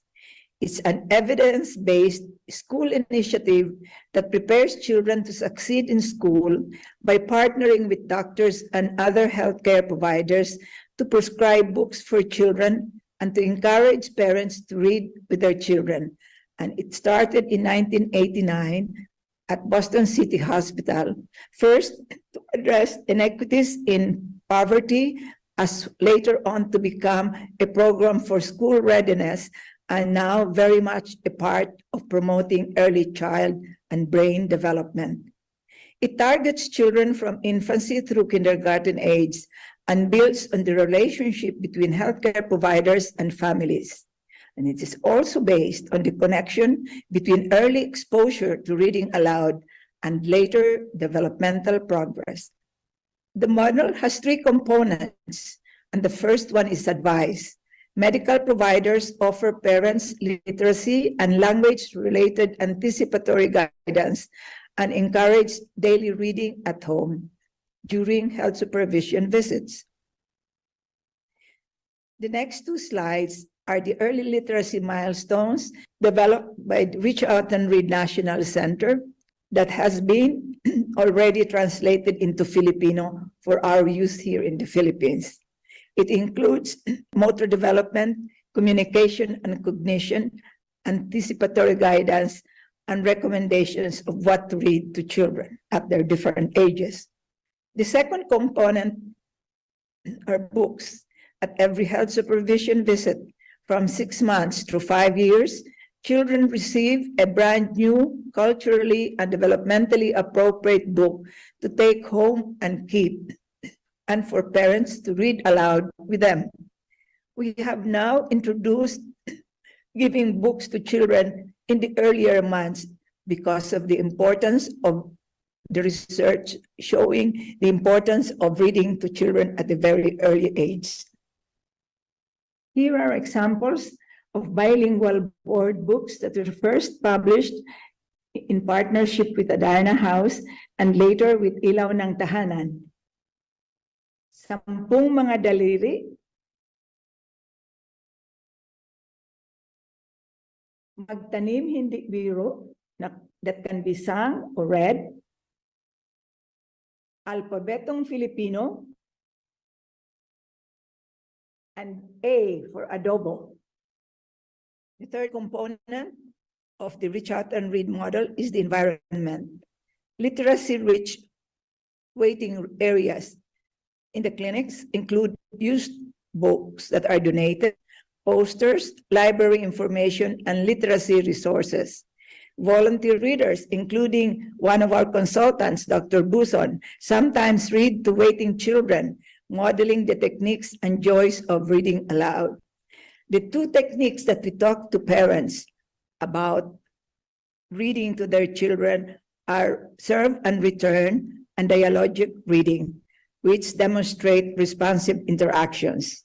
As mentioned in an earlier slide, responsive interactions between parents and children are important. The models that we use to talk with parents are called serve and return and dialogic reading. Serve and return are interactions between parents and their children that help make strong connections in the developing brain.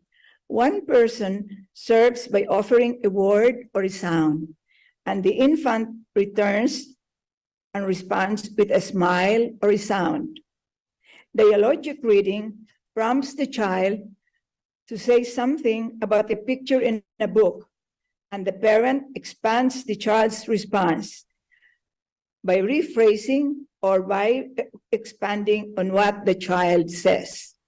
The next slides show the impact of Reach Out and Read in the early years of the program. And this slide shows that when families are exposed to Reach Out and Read, compared to families who are not exposed, they show an increase in the child's expressive and receptive vocabulary. When families are exposed also to Reach Out and Read, they show an increase in child-centered literacy orientation. That ROR families are 4 or 5 times more likely to report positive literacy interventions.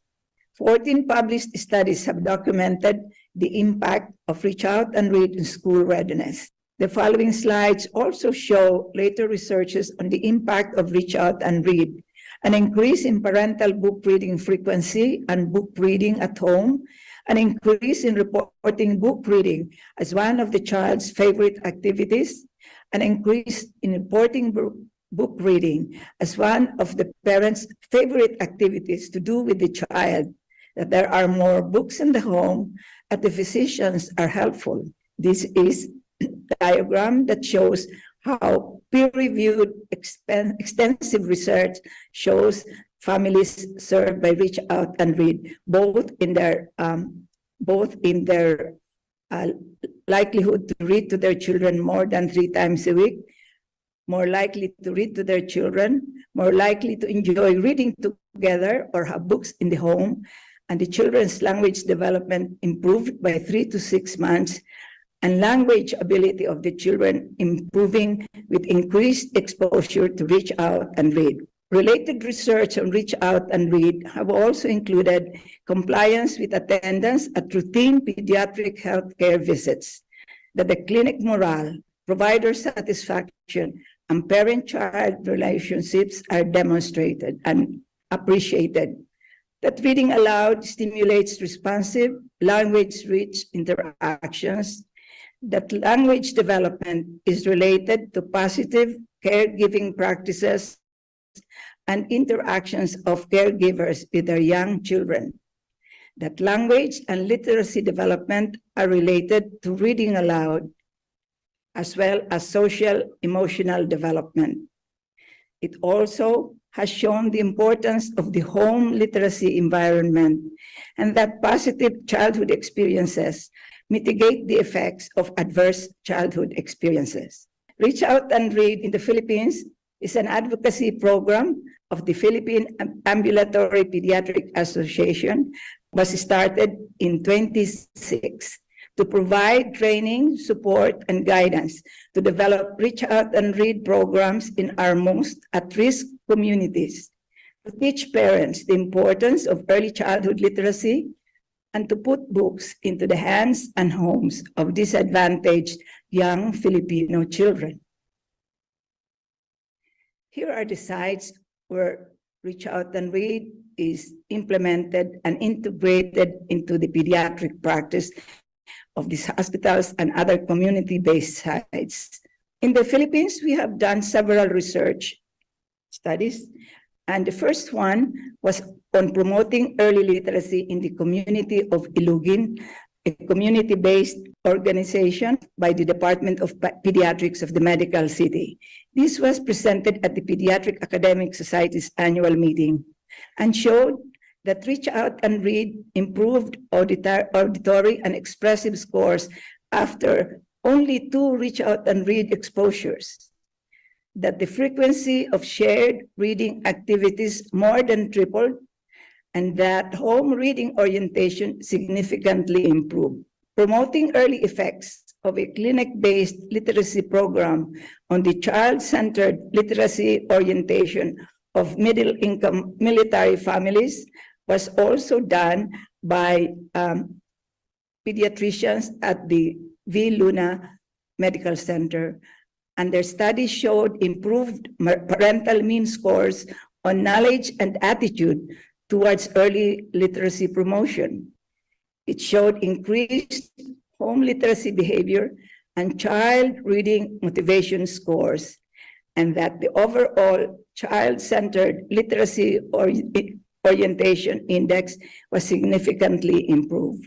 The next study that was presented to the American Academy of Pediatrics in 2017 was on strengthening community outreach services through an innovative newborn to early childhood home visitation program. This was incorporated in the pediatric residency community rotation of 2nd and 3rd year residents at PCMC, and included early literacy promotion advice and giving age-appropriate books during home visits. The effects of a community-based Reach Out and Read program among low-income urban families with young children was published in 2018 in Pediatrics and showed cross-sectional study was a follow-up to the initial study done in Barangay Ilugin by Dr. Barcelon and Dr. Valdez from the Medical City. Adult parenting attitudes and literacy promoting behaviors were predominantly seen in families with more exposure to books. This slide shows a study that was done after Typhoon Yolanda in 2013. Picture books and reading aloud to support children after a natural disaster, an exploratory study. It was published in the International Journal of Emergency Mental Health and Human Resilience. Done by a group of pediatricians from PAPA, it explored the long-term effects of a modified reach out and read intervention after Superstorm Haiyan.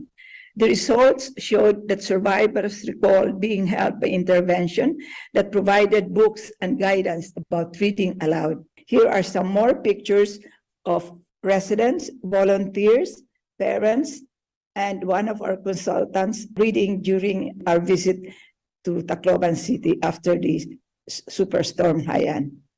I want to thank you for giving me the opportunity to talk with you about Reach Out and Read and how we as primary care providers of pediatric care can collaborate with others to prepare children for school because parents trust us and listen to our advice. We hope the integration of early literacy promotion here and in your community will be an important component of your pediatric services. Thank you very much. Let us welcome back on our virtual stage our moderators and speakers for the Q&A.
Good evening.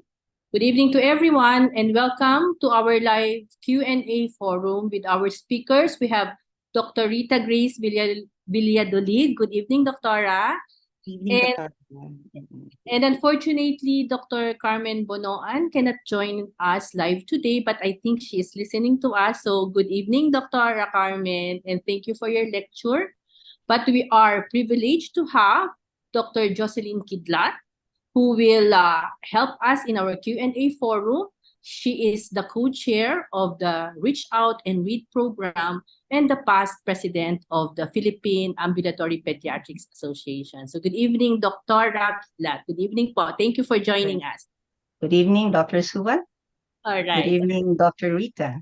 So it's a rainy night, so maybe we can start already, no? So we have questions na here, Doctora, no? So the first question is, can we distinguish already if the child is suffering from some disorder if they cannot speak or read properly at age 3 or 4 years old? Or we can consider that using technology nowadays has a huge impact in our child development, especially some parents already expose their children in using cell phone as early as 1-year-old. I think, Dr. Rita, this is for you. No, this Yeah. is from our member, a virtual participant from Doc.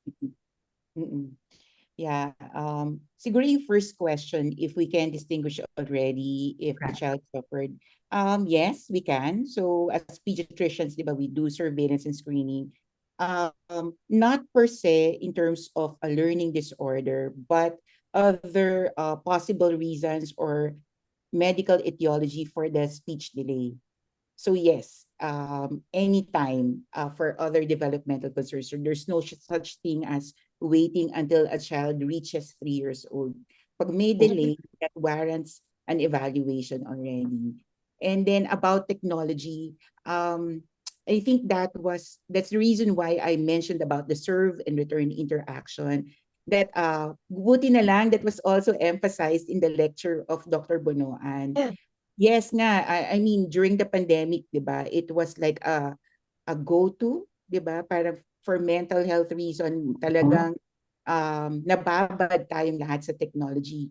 But what makes it different actually is that it's the attention and the reciprocity of the interaction. So for example, if it's a technology teaching a child, let's say language or letters, yung teacher sa YouTube, hindi naman siya magre-respond back sa bata kung tama or hindi. And that's really one of the core reasons why we say, di ba, that no screen time for less than 2 years old. It's not per se lang about the skill. What is really affected is the attention system and the social emotional reciprocity. So we're not just after what the child can memorize. It's really building attention and reciprocity, which technology will never replace. So, Doktora, parang the relationship, no, between the parent and the child is also emphasized in reading literacy. So Yes. actually, Doc, I was also going to ask about, because I was interested with the serve and return interaction. It was mentioned in both lectures. So, Dr. Kidlat, paano po ba yun? Can you give us some on how we can, share this with the parents? Paano po namin sila matuturuan in simple ways lang po on how to do this serve and return interaction? Well, it is like you can liken it to the tennis ball. No, when you serve the ball, the other one will return it back. So actually, for example, when you're reading a book and the patient, the kid can already start answering. Probably, if there is a picture depicting the child eating a fruit, the mom could say, anong ginagawa ng bata? And then the child will answer, kumakain po. Anong kinakain niya? And then, isang mansanas. Okay, so that is a form of interaction. Huh? Or let's say, we usually let the kids read books regarding the activities of daily living if they're being like how to brush the teeth properly. So if there are books showing brushing the teeth, anong ginagawa ng bata? Nagbabrush po ng teeth. So how about you? What do you do after you eat your meals? So I also brush my teeth. So it's a sort of back and forth conversation, but it's also good to correlate it with their daily activities of living. So it's part of learning, not only reading the books, but also what they do every day in their daily life. Thank you, Doctora. Thank you for the tips. No? All right. And yung demonstration no, how it has to be done, interactive in other words. So we have another question from Doctora Colette. She's a general pediatrician. Are there specific assessment or screening tools that we can administer to evaluate if a child has problems with reading or literacy skills? Dr. Rita, I think this is for you. Oo. So, di ba, our society actually advocates for the use of PEDS or PEDS, di ba, the parent evaluation, developmental status. So it's an interview. But if you go back to the lecture, and what that was also emphasized in Dr. Bonoan's lecture, it's the early language skills, di ba, that can be one of the precursors to a later literacy or reading problem. So, hindi siya yung high-tech na parang aaralin mo talaga ng literacy skills. It's really going back to doing a good surveillance, knowing sino yung mga may risk factors. So, mas mataas na yung vigilance mo for that. And even pets can capture that already. So, what we teach, di ba, parang in terms of yung general assessment screening tools will be sufficient. Kasi if we focus lang on reading, let's say, screening tools during school age, mapipick up mo lang yan, pabagsak na yung bata or very, when in fact, early on, mapipick up mo na who are at risk. And siguro dito, I'd like to highlight the fact that the pandemic itself is a risk factor. Kaya I'm sure ang dami yung nakikita, di ba, sa clinic nyo na born during the pandemic, and those learners, di ba, lalo yung mga pag-grade 1 ngayon, parang ang daming questions. So being very vigilant is already one tool as a clinician, and then doing the basics of surveillance and screening test. Thank you, Dr. Thank you po.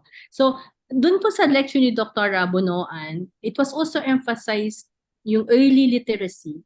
So, Doctora, what advice should we, give as pediatricians? What advice should we give our parents to promote early literacy po? And with regards to the Reach Out and Read program, how early should we promote reading out loud to our babies? Dr. Kidlat. Yeah, thank you for the question, Dr. Christine.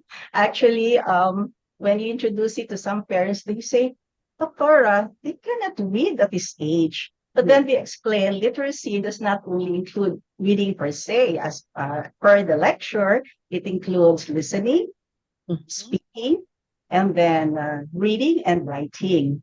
So Reach Out and Read, we started reading books as early as 6 months old, but now because of the further studies done, we already start even upon birth. No, we suggest to the parents that every waking hour of the baby, because upon birth, of course, what we know is it's the hearing acuity, which is already developed, but not the sight yet. So every waking hour, we encourage the parents to talk to the babies while changing the diapers, while changing the clothes, even as early as upon birth. And then we also encourage them to sing, because it's not only really a talking per se, because as seen in the lecture, Dr. Hutton and other recent studies of like the functional MRI have shown that every time you speak, this creates a reaction in the brain of the baby or the child. So every word you speak, every sound you make makes a difference in terms of the language development.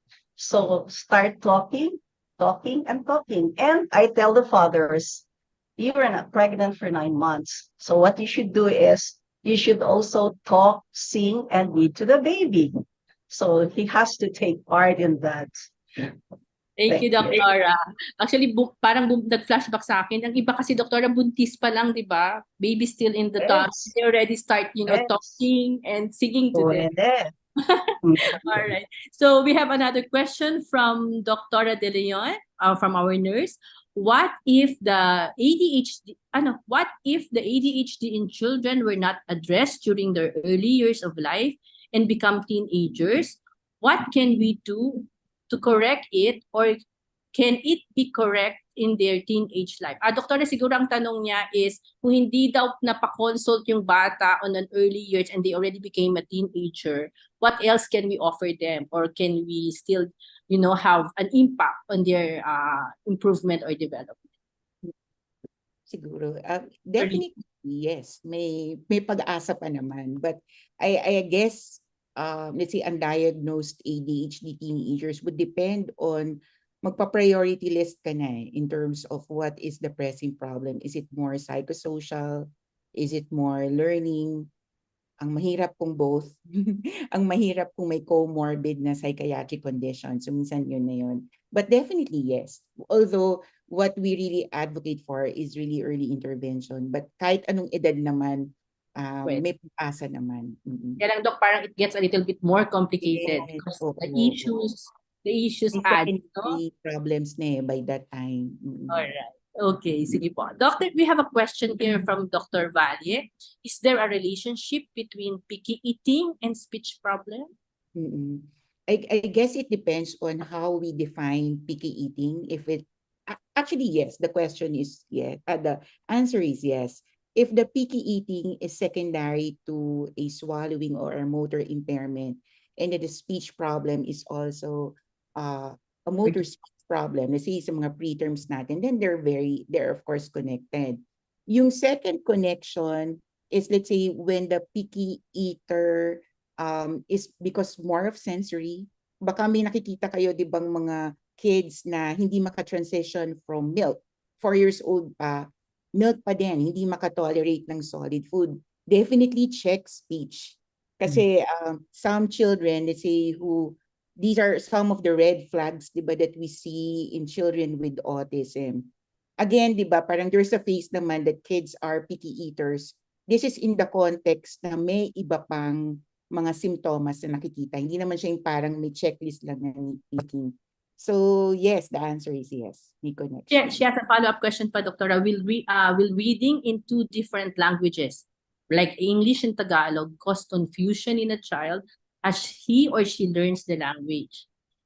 Meron daw po bang factor in yon kung multilingual yung family, like nagcha-Chinese, nagta-Tagalog, nag-English all at the same time?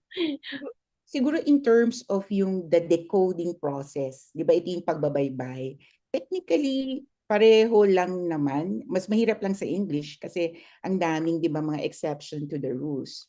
And so parang if we look at the simple view of reading, di ba, it's the language comprehension and the word decoding. So if we talk about the decoding process, it's the same naman eh. The letter sound recognition, iba lang yung syempre mas marami ka sigurong ima-master kung two languages. In terms of language comprehension that hinges on language skills, studies have shown, di ba, that bilingual, trilingual, wala naman siyang effect. Kung siguro the caveat here, typical learners. But if let's say the child presents with speech delay early on, that can be an issue in terms of language comprehension and pati pag-school, yung comprehension process, magkakaroon din yan ng issue. So for typical learners, I guess not. It depends probably as they go along lang. Kasi tayo, di ba, yung K-12 natin, it's the mother tongue. So depende, di ba, sa dialect, etc. Pero pagdating down the line, siguro yung method of instruction pwedeng magbago at saka yung mode of testing doon lang. Pero kung typical learners, I don't think that would be a major issue. And Doctor, I think this would be our last question as medyo time constraint po tayo. This is for Dr. Kidlat. Can online stories be a good substitute po for physical books? Ay, Doctor, you are on mute po. Sorry. Well, because of the pandemic, we really go against what we advise because there's no screen time below 2 years old, etc. However, we still encourage physical books because first, the online books now are not yet geared for the younger age group. There are lots of distractions. Maybe later on, they should improve on the way they present it because there are lots of pop-ups and everything which aren't really up for the younger kids. So we have the physical book. We always advise to use the books which are culturally and developmentally appropriate. So for younger babies, we have smaller books, we have board books, the thick ones, because they will tear the paper pages, no? And then smaller books for their little hands to handle. As they grow older, then they can use paper pages, and also they can have more words instead of just pictures. So as of the moment, I still believe that, and it is a fact that we still should use physical books because you cannot turn the pages of the computer. So what about the motor? Because you can already evaluate some red flags. For example, the patient will invert a book and he's already 3 or 4 years old, then that's a red flag that you should refer to your friendly developmental pediatrician. Or if he isn't able to turn the pages properly, there could be motor deficit. So the physical book is still very important. Thank you, Doctora. So we've learned a lot from all our speakers today. Marami pong salamat. So we would like now to award the certificate of appreciation to Dr. Rita Grace Villadolid, Dr. Carmen Bonoan, and Dr. Jocelyn Kidlat for imparting their valuable time and effort to participate as speakers during the 11th Scientific Forum of the Manila Doctors Hospital entitled PrEP, held on the 12th to 14th day of July 2023, given this 12th of July of the same year, signed by Dr. Regina Capullo, our Chair, Scientific Program Committee, Dr. Lucy Morales, our overall Chair for the Manila Doctors 11th Scientific Forum, Dr. Jocelyn Yambao Franco, the Chair of the Department of Pediatrics, Manila Doctors Hospital, and Dr. Eugene Reyes, our Medical Director, Manila Doctors Hospital. Now, thank you again, Doctora. Thank you for joining us, and thank you for the invaluable information that you have shared with us. Maraming salamat po.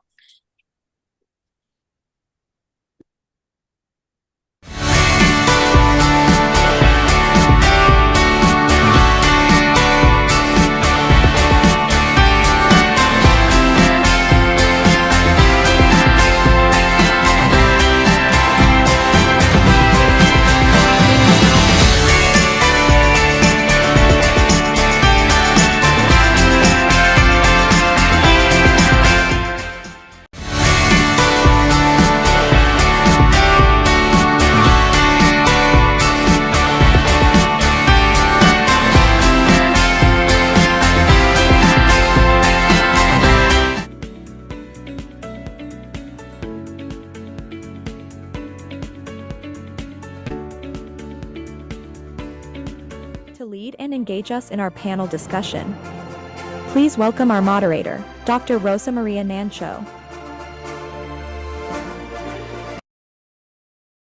Good evening. Welcome to the 11th Scientific Forum Panel 1 discussion of the Manila Doctors Hospital Department of Pediatrics Prep School.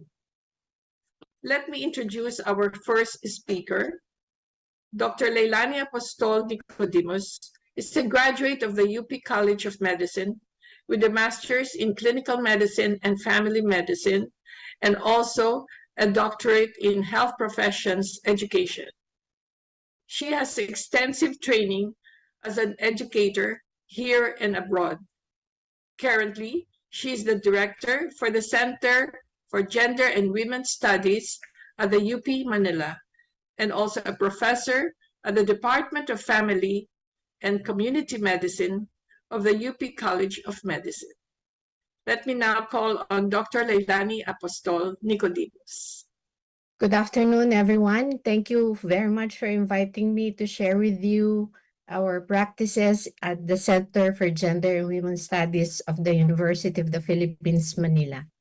So the objectives of my presentation are discuss issues of LGBTQAI plus youth in the country, and also to give best examples of educational institutions' efforts in promoting safe spaces for LGBTQA plus youth. So let me start with my first objective. Now, in the recent data provided by the Philippine Commission for Women, the data would show that there are about 2% of males in this country identify as gay, and 4% would be identifying themselves as bisexual, regardless of age group. But what is important is also looking at females, because at the age of 15 to 19 years old, females would identify themselves as bisexual compared to the 20 to 24 years old.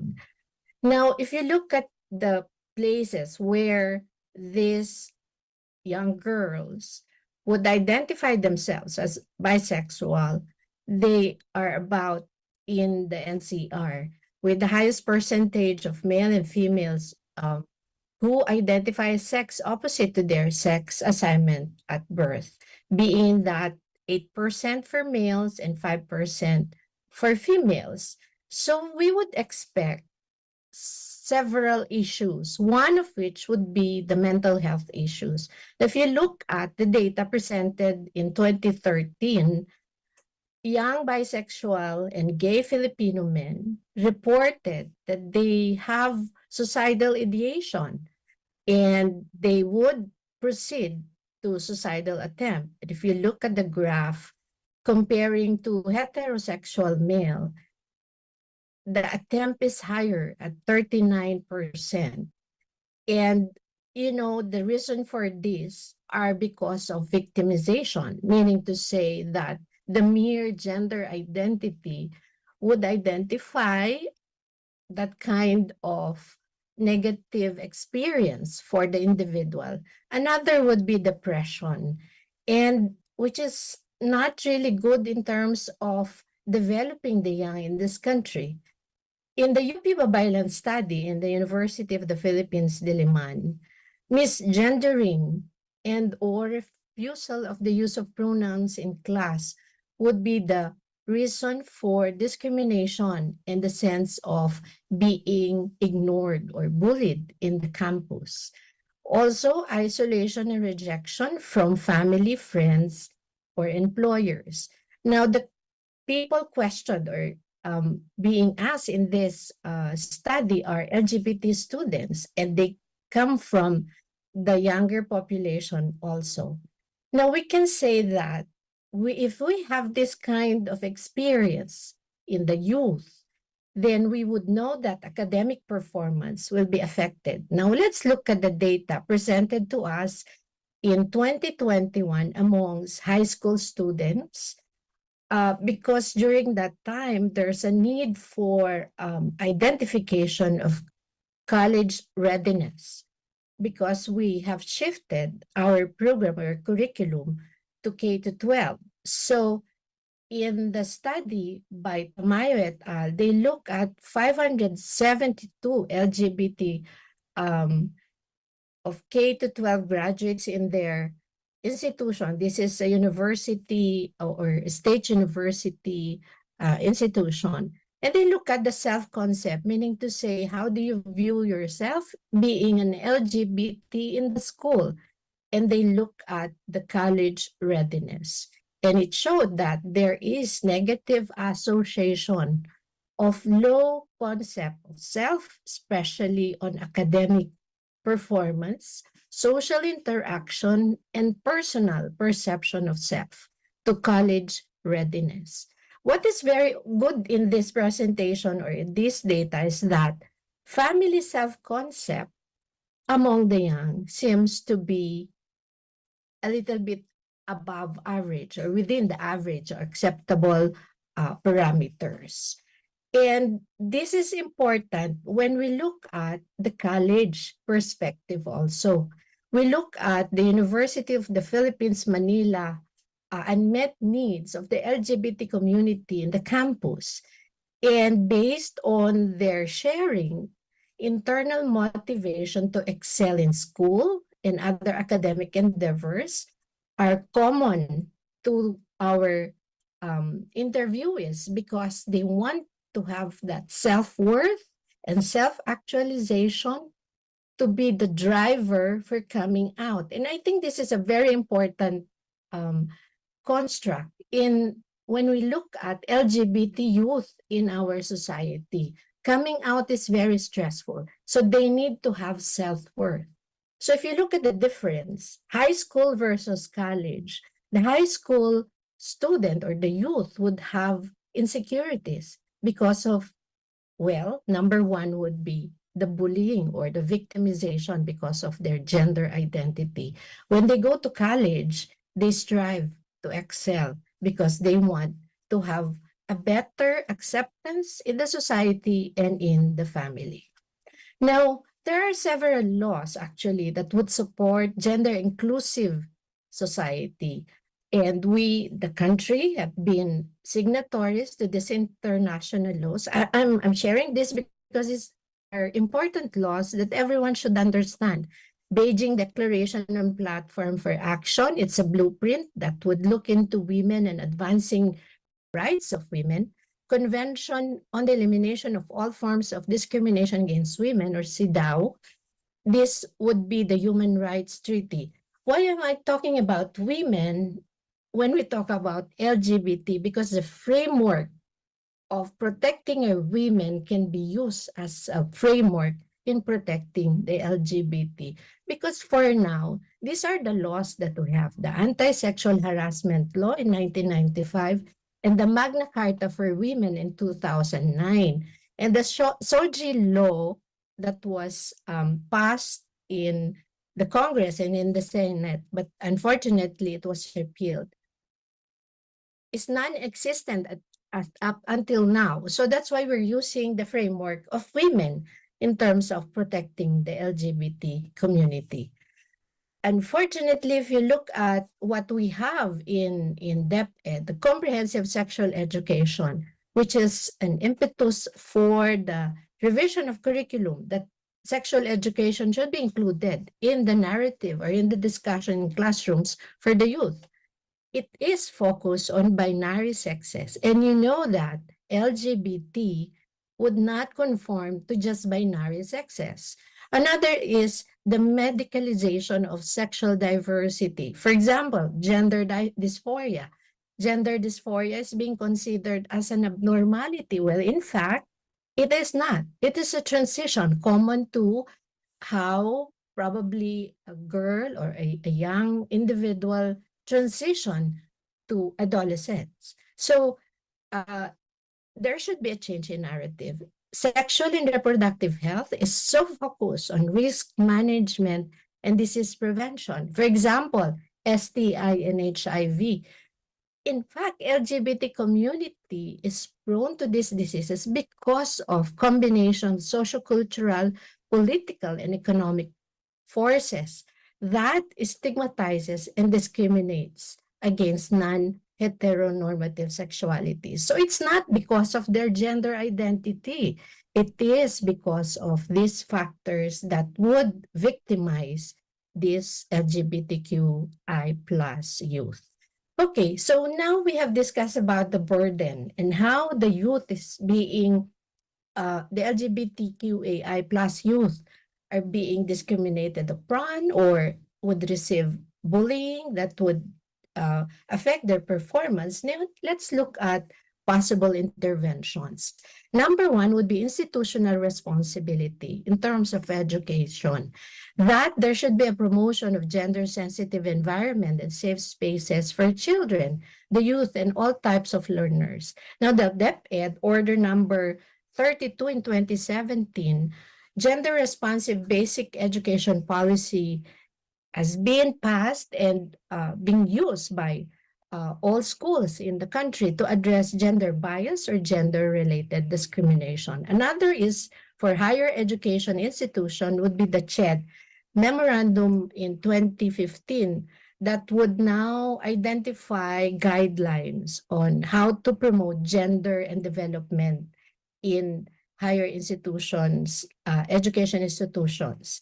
Now, the focus actually of this would be on gender sensitivity training of school administration, faculty and staff, promotion of gender equality in classroom management, gender and development programs to include schools' responsiveness for safe environment. But if you look at the activities being implemented, it's so focused on women empowerment.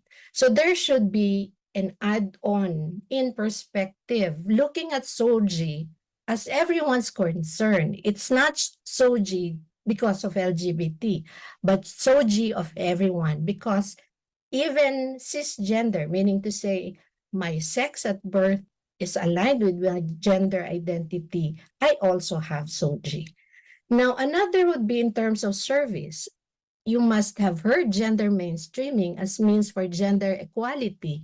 And this has been enforced by the Magna Carta for Women. Imagine, there is in the provision that 5% of the General Appropriated Act or budget of government organizations and institutions should be geared towards gender and development that would ensure gender empowerment and gender equality. And that's where the different genders would come in, not only about empowering women. Another would be the RA 1131-3, which is the recent law that would talk about Safe Spaces Act. Now, if you have read the act, it is about gender-based sexual harassment in public spaces, online platforms, workplaces, schools, etc. And it strengthens the Anti-Sexual Harassment Act of 1995. Now, there are probably weaknesses in the anti-sexual harassment because it is focused again on women, but the gender-based or the Safe Space Act that was recently passed now considers the other gender identities. So we have gender mainstreaming as one of institutional targets for centers like us. And we have two focus that would be on changing the organization and providing services for gender and development. When you talk about gender and development, it's more on promoting equality and decreasing harassment or even discrimination. Now, the Commission on Human Rights, if you can scan the QR code here, we'll be able to get the document. There are very nice or best practices that they offer. One would be the simplest, which is the sensitization of SOGI issues. I mentioned that SOGI is for everyone. LGBT is just one gender identity. So it should be clear that SOGI is not about LGBT. SOGI is for everyone. So there should be gender sensitivity workshop to all stakeholders, probably include parents there. Capacity building of LGBTQ youth, leadership and skills development that would up their confidence so that the victimization will be lessened and discrimination would also be addressed. Now, sexual health and rights promotion. I think the schools are discussing about SOGI already that is friendly to children. Now, we've been discussing about DepEd introducing early on values, respect, compassion, and recognition of rights of other people, which is basic to all understanding of SOGI. And then probably look at gender responsive health services. Now, people are not comfortable with gender affirming health services, but it's not about just for transgender. It would also include psychological services that would support the youth, the young, the children who would have this feeling of transition like gender dysphoria. All right. Child protection policy and anti-bullying in school, the creation of CODI, which is in the Safe Space Act, the Committee on Decorum and Investigation. Mind you, the word there is decorum. There's no really emphasis of sexual harassment because sexual harassment would emanate from disrespect and non-recognition of the rights of other people. So that's why it's emphasized in the Safe Space Act, proper conduct of people when seeing probably an individual different to what they experience. And lastly, which is what we want, would be the research and advocacy. There should be sex and or SOGI disaggregated data so that services, programs, etc. would be guided and be responsive to the needs of all types of gender. Now, in the University of the Philippines, we are brave enough in identifying UP gender guidelines. We had this in early on when Magna Carta came into law. So we have centers or GAD offices in the different campuses promoting gender equality. Now we're passing the UP SOGI policies because there's no law. So therefore, we will look after our learners And we commit in maintaining a safe and inclusive, equitable, and welcoming learning environment. And hopefully this will now strengthen our volition to promote and make our students safe. Now, in summary, there's an increasing number of youth becoming aware of their SOGI. So GAD programs should be within a very inclusive and defy heteronormative frameworks. Societal supports that are deficient now because of the lack of inclusiveness should be improved. And the narratives would change that SOGI is not for LGBT only. And health systems and services that are too disease-centric should now be oriented, looking at gender as social determinants of health, and the need for gender-based services that are responsive to the needs of the LGBTQ AI plus youth. So there should be data, as I've mentioned, sex or SOGI disaggregated data that would capture the needs of these individuals. And the purpose of that is to promote quality of life. And there should be unified policies and guidelines for institutions, groups, and advocacy organizations to promote better societal knowledge and practices to protect the LGBT youth and gender diverse individuals. And I think that's what I want to share with you to this panel discussion. Thank you so much. Thank you very much, Dr. Nicodemus. So let me now go to our second speaker, who is also going to be a reactor of sorts. This is Dr. John Mar Dangani, who is a graduate of the Cebu Institute of Medicine and now is a third-year resident in the Department of Pediatrics at the Manila Doctors Hospital. Please take it away, JM. Thank you. Thank you, ma'am. Thank you, Dr. Lalaine.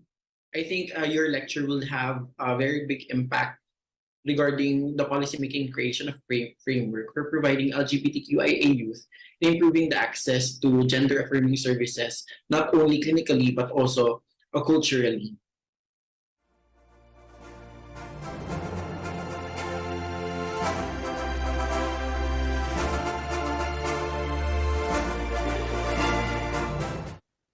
Okay, thank you. So let us open now the discussion on this very interesting topic. So let me now first focus on Dr. Nicodemus, because there are still a lot of things that we really need to settle.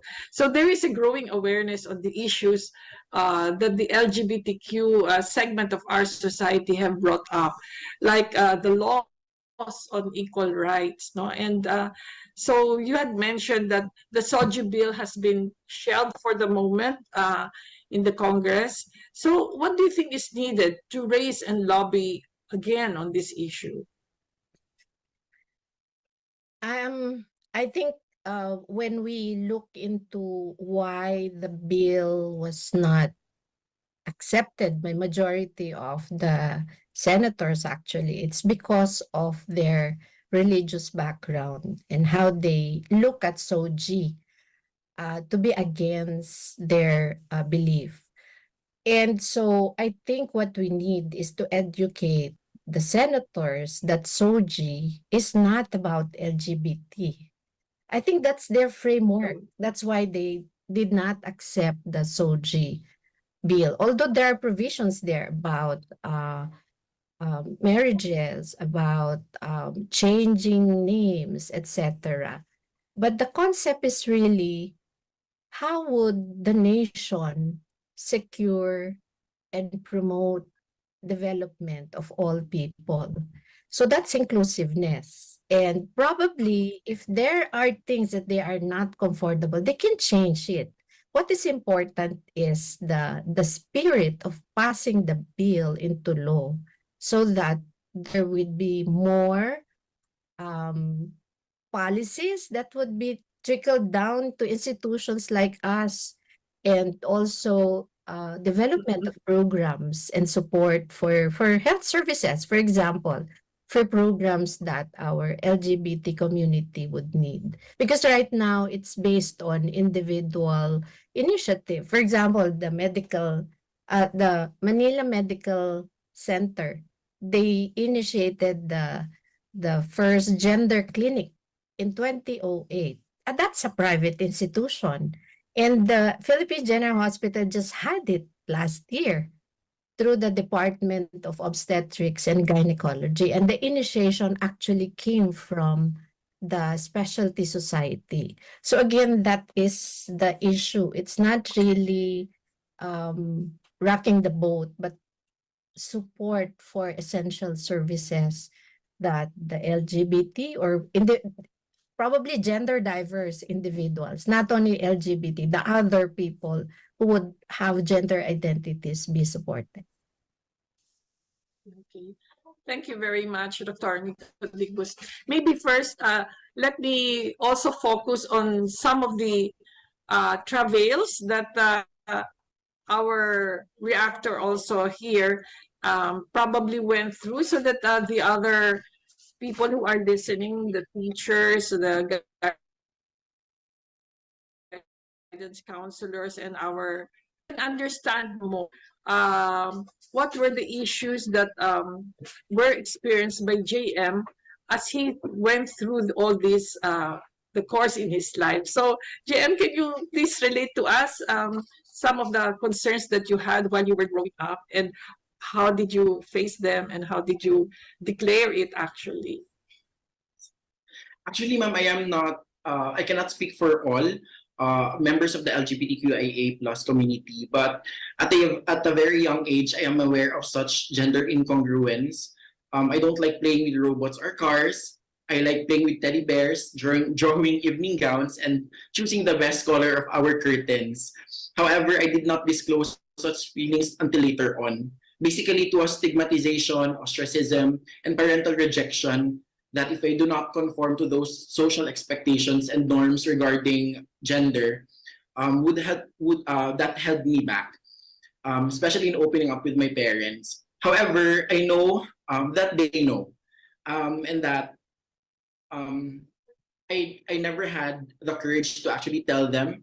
It was until only a few years back when I experienced bullying and rejection that it was then I decided to ask for their help, since I have no one to turn to. So I feel like every time a young child or a teenager would ask me about advice, I would probably tell them to also keep their families close, so that the support system will be there. It was not easy, and it will never be easy. But as long as you stay close with your family, it will be easier for you to come out of the closet. Yes, ma'am. So what was your parents' you said they knew, but when you really declared it, what was your parents' reaction in the thought of about your gender choice, and what steps do you think you did actually to convince them that this was your choice?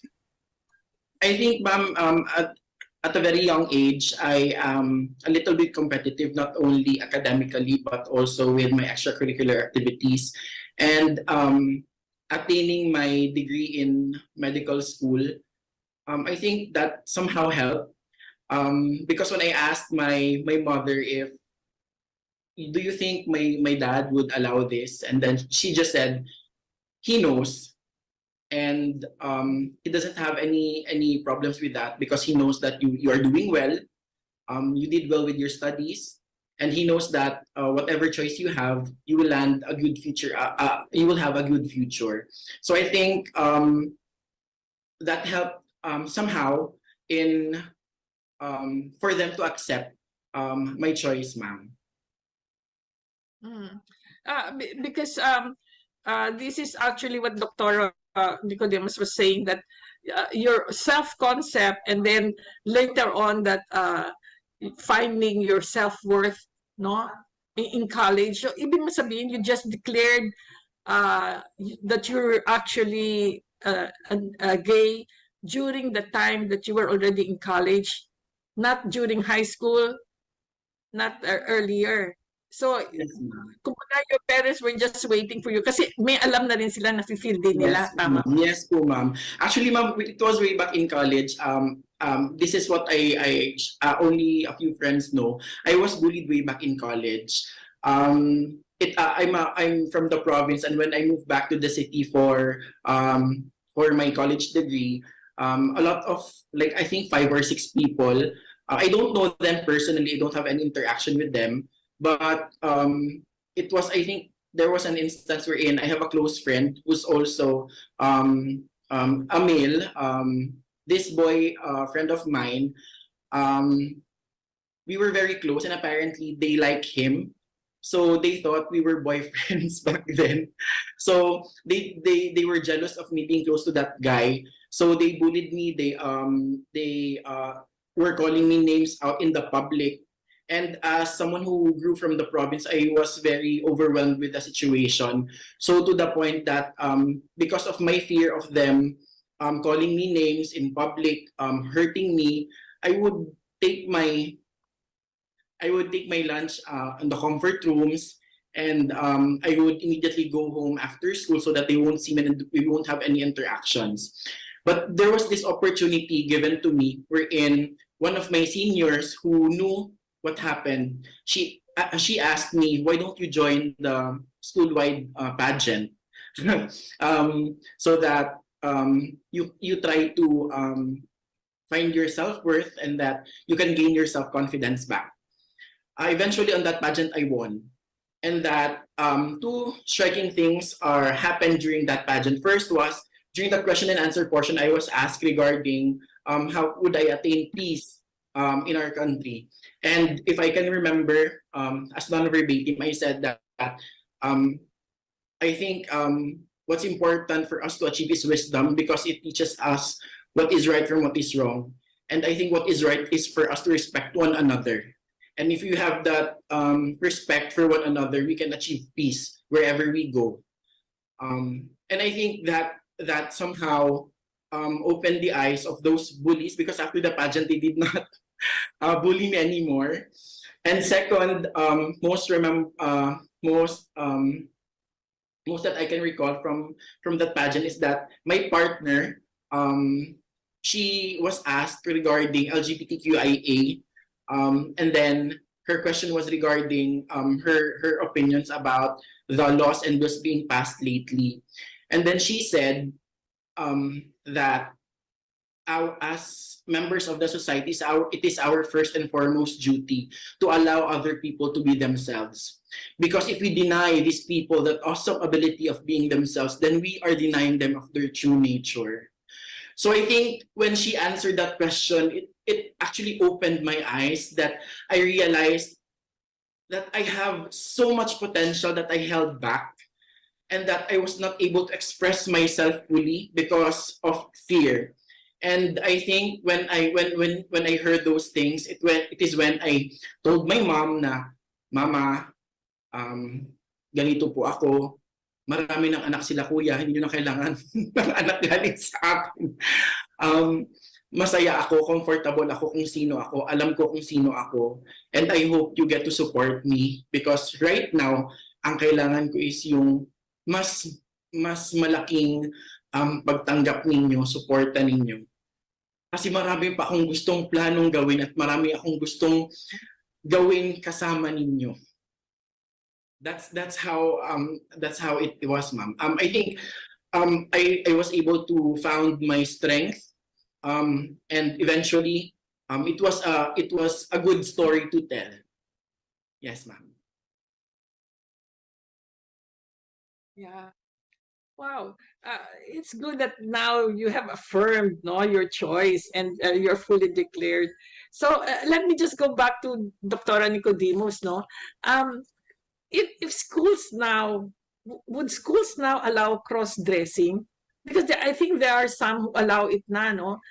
Does it stand that they will also in the future allow the use of girls' comfort room for them? Do you think it's part of the social bill or part of their rights? Pwede na ba yun? and how would that affect the relationship of students and how they, the you know, the real heterosexual people in the schools?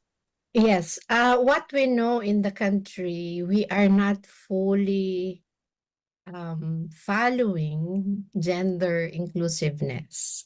It depends on the institution. For example, UP Diliman has an all gender restroom. It's a huge restroom, male, female, whoever wants to use the restroom, they can use it, and they're in one place. Now, I tried that experience because I have to feel how does it feel if I join a male who's peeing in the other side while me I'm peeing on this side. Openly? Oh, in a Yes. cubicle? There are Okay. cubicles for females, but there are cubicles also, but it's just one huge area and one entrance. Oo. So I tried. Openly, pwede sila okay.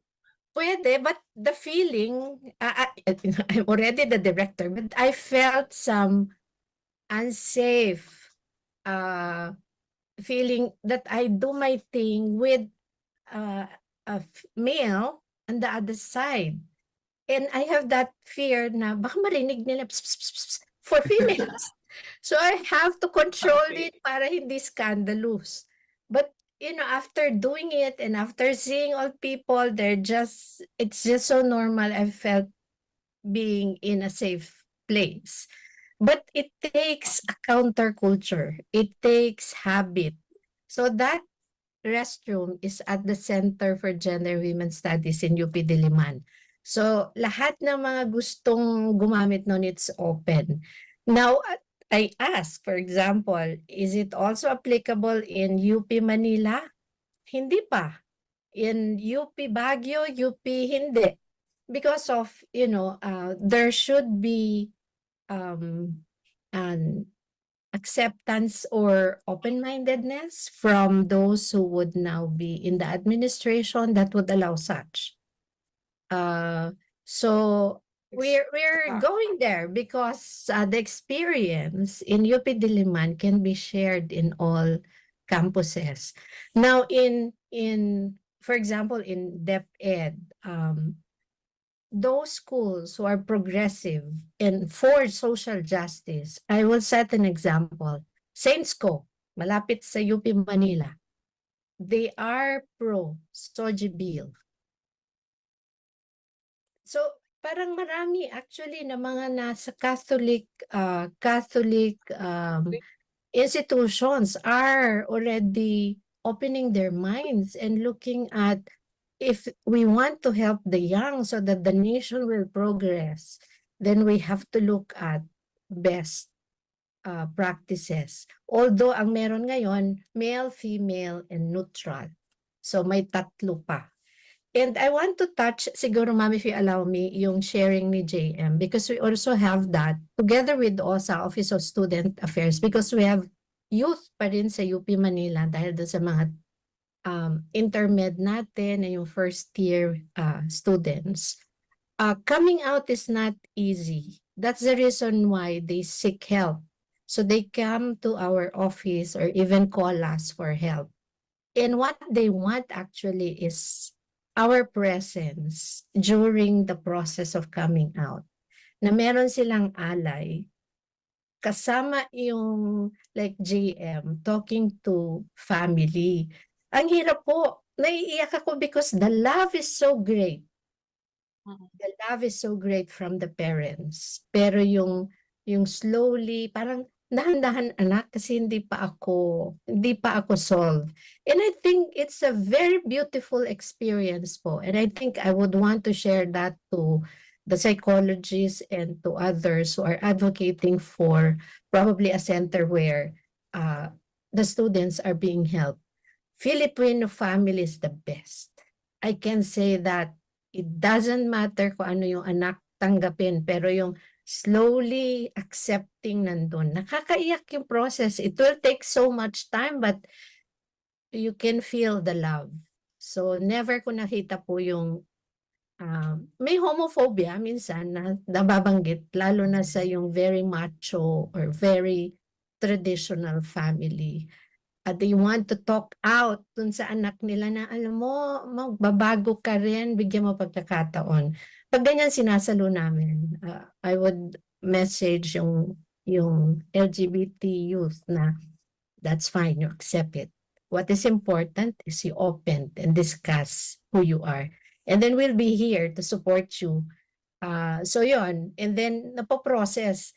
And at the end, maiksi lang po talaga eh. Nakikita na namin na the LGBT youth also would accept yung deficiency of awareness or acceptance. Kasi ang tendency po is they are so also aggressive in making people understand, and they cross boundaries na. Yun na nakaka-turn off po minsan sa iba. So that's how we balance things.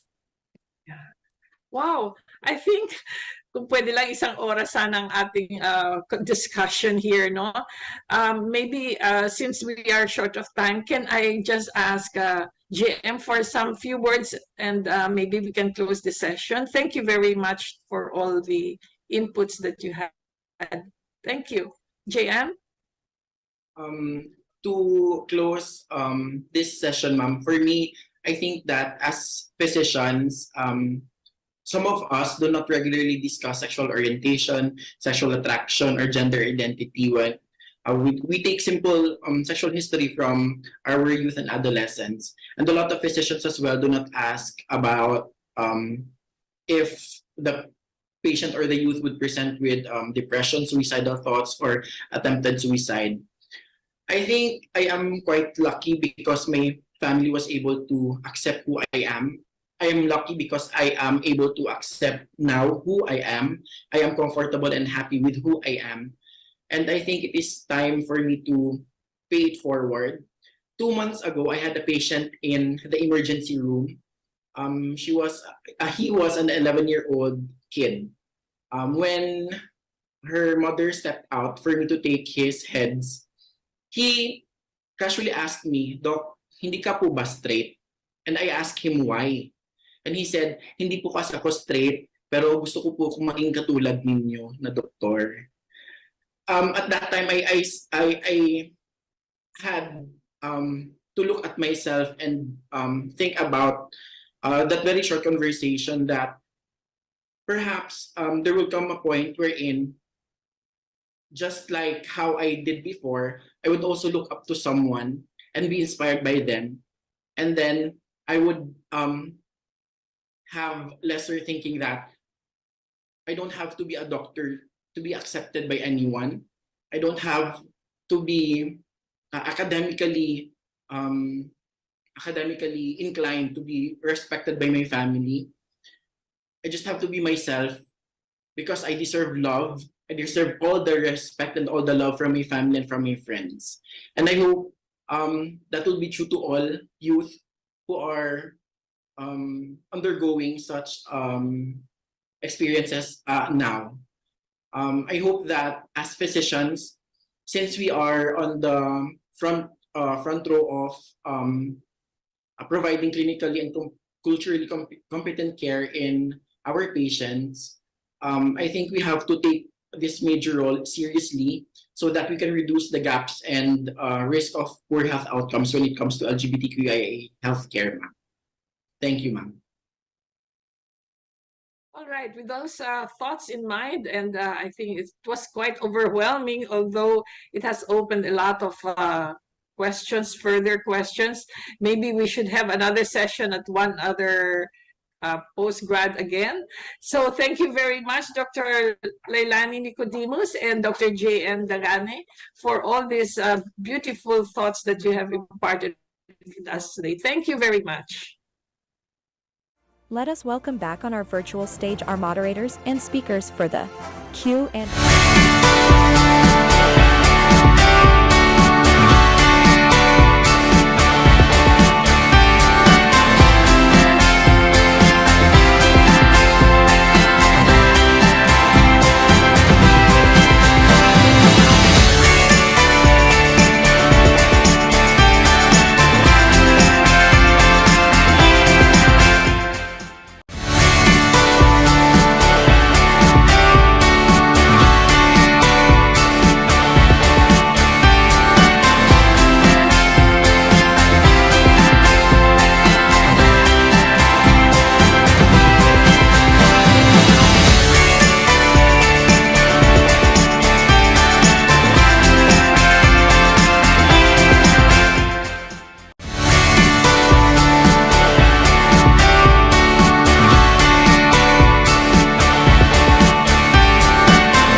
it away, doctors. Okay. All right, so let's continue with the open forum. And I think there are some questions already coming in. And this first one comes from Dr. Francesca Manzano. And she's asking, how can we advise parents or guardians that do not accept that their children are part of the LGBTQIA community? Dr. Nicodemus, maybe you can answer this. How can we advise our parents? Actually, it depends if the parents are aware already and there is already a disclosure of their kid or their child to be LGBT. So granting this is a youth, all right. So you have to let them go through the DABDA, denial and the acceptance, until the end that they eventually realize that the person in front of them is their child. So everyone should be given a chance to process yung experience. So my advice is, especially if you are a psychologist, just give support. Just be somebody who can talk to them and let them talk out their feelings. It's a different matter if there is already physical violence, because some of our youth would receive physical violence from parents because they they want, especially for males, they want their kids to be straight, cis male. So they would sometimes hit them. So if that would be the case, then there should be processing of the experience of the child, and child protection should be activated. Child protection unit should be activated because it can harm the health and even the well-being of the child. So that's my answer pa. Thank you. JM, would you like to give also your own point of view? Yes, po, ma'am. Go ahead.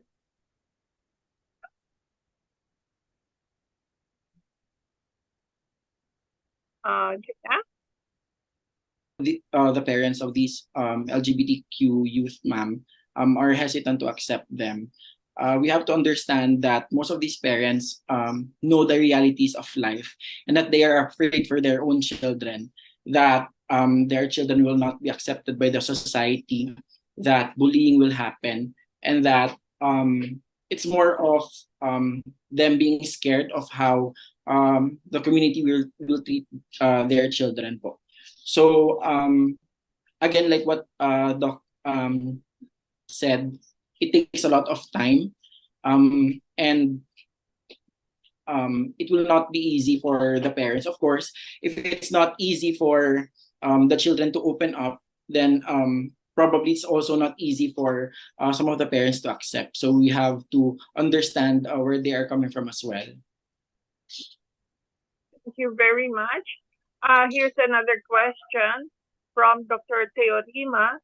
What are the top health services for gender-affirming care packages that you would recommend based on the issues of children and adolescents here in the Philippines? Dr. Nicodemus? I think foremost is psychological support, because gender-affirming services would include medical and non-medical. For non-medical, especially for the youth, would be more of psychological support, because they're very prone to depression, and sometimes, like typical, for example, adolescents, they are lost. And because of that, they tend to withdraw, to be isolated, and they poorly perform in school. So I think that's foremost for LGBTQ youth. Now, in terms of the others, for example, the gender-affirming hormonal treatment, I think this can be best given to more mature individuals, because that's their agency. We call it agency. The capacity to decide would be there, because they have to take full responsibility of the treatment that they would take. Now, based on our experience actually there are agencies who are helping them. Love Yourself is one, and there's a newly established association, the PPATH, which is the Philippine Professional Association for Transgender Health. And we are the same in saying that it's not really going through transgender and changing already their anatomical structure, but rather making themselves more accepting of who they are and more confident. So yun ang advice ko po. Hindi talaga kaagad jumping into medical treatment, but rather psychological support. Here's a question on maybe that JM you can answer. How early do they manifest as lesbians or gays? And maybe you can also answer this. What are the things that we as healthcare workers should keep in mind when we provide service to the LGBTQ community so that we will not be offending them as doctors? First, ma'am, there's actually a study about this that on an average, around 8.5 years old, there's already gender incongruence experienced by these kids. But it is until at an average of 10 years old that they are fully aware of who they are.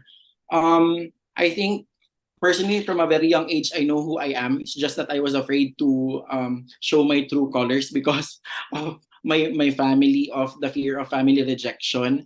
But otherwise, ma'am, I don't recall any indifference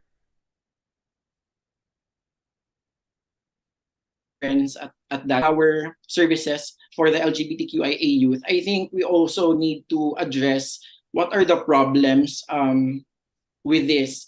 And in most studies, the barriers in providing optimal healthcare for these diverse children is found on not only on practice and skills, but also on knowledge and attitude.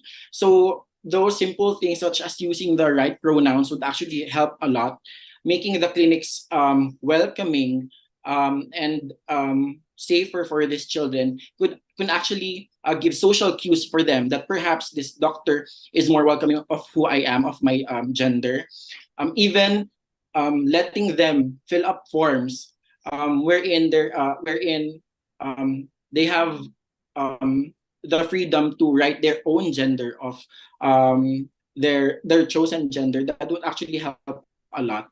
Apart from that, what's important, I think, more important, I mean, is to include all this so that the changes can happen not only on micro settings, but it can happen across the country. So hopefully we can pass SOGI bill into law so that there are a lot of things that can improve in the care of our children.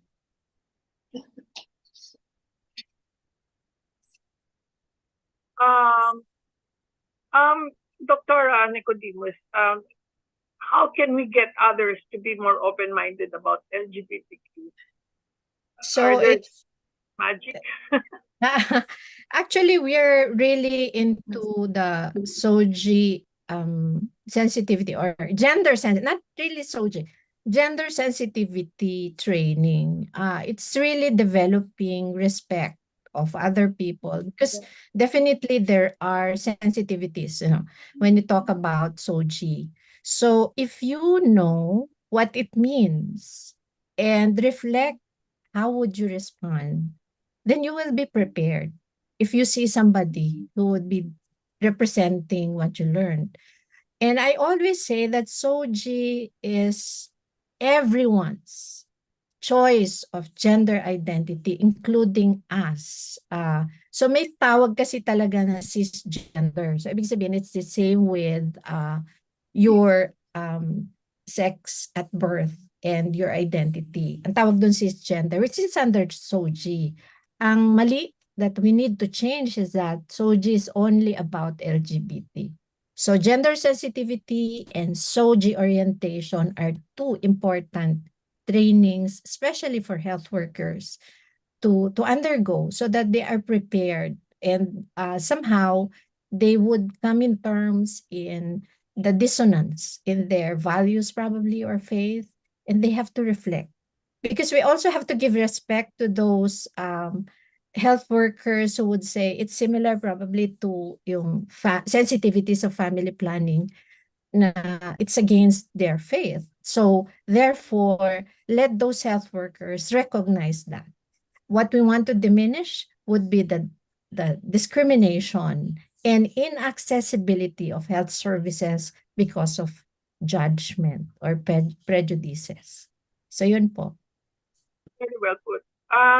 From Abby Remulla, she's asking, what are the potential effects of providing inclusive education and support for LGBTQ children on their overall well-being, as well as the broader social acceptances? Dr. Nicodemus, I think you'd be more experienced on this, inclusive education and support. Yes, education, you give education so that the person will develop and contribute to social development. So if your education would provide an environment that is very inclusive, then it supports development of that person, and hopefully that person will contribute to the development of the society. So, and we should recognize that everyone, regardless of race, of probably gender, or even social status, have the right to have quality education. Those are basic. And I think the respect of those rights should be foremost in our intentions in giving education, or providing education. So I think yun yung, well, it's a Miss Universe answer because ganun talaga eh. you need to educate people. They have to learn skills and acquire competencies so that they will contribute to our country's development. So yun po. In fact, our LGBTQ community, they are so talented. What a waste if we lose them, isn't it? Because of shaming and, bullying. It's such a waste. Like, JM is such a talented guy, this girl. Sorry. Okay. I think we just made it in time to close this session. Thank you very much, Dr. Nicodemus and Dr. JM, for making this session such an interesting session.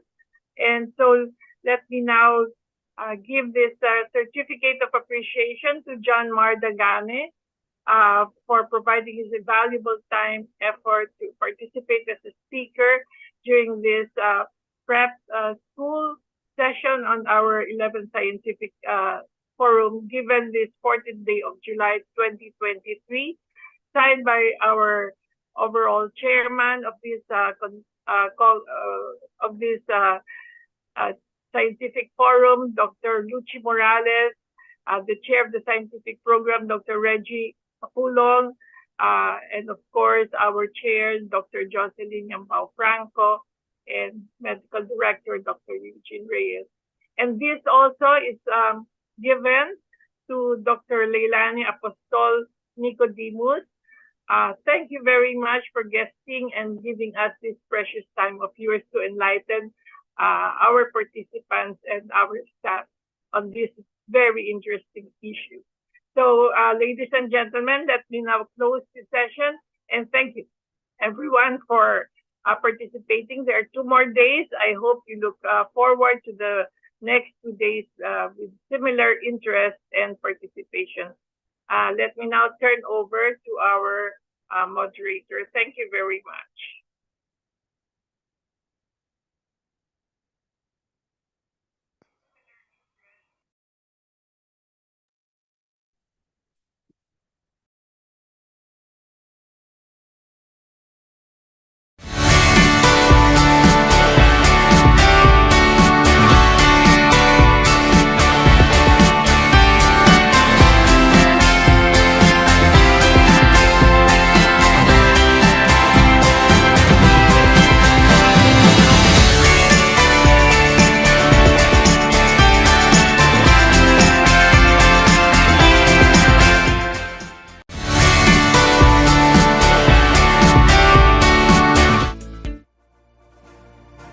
Please don't forget to visit our virtual booths via our Docwitty page to learn more about our partners.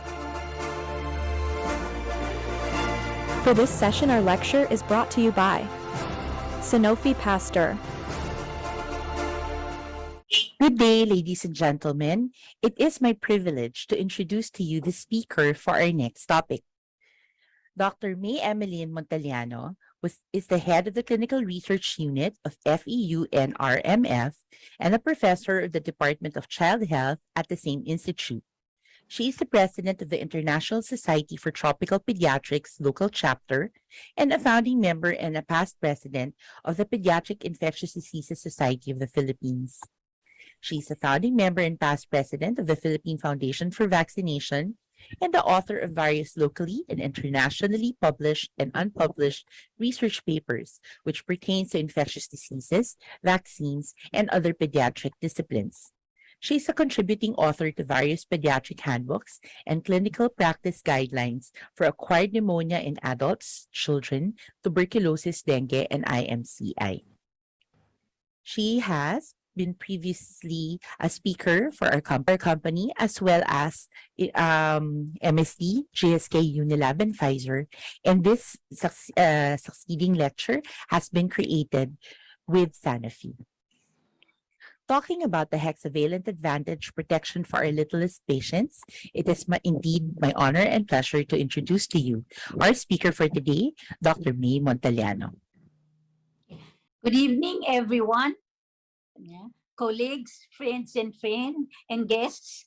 For tonight, I'm going to talk on the advantage of protecting our children, especially the vulnerable ones, which are those under 1 year of age, with the use of a hexavalent vaccine.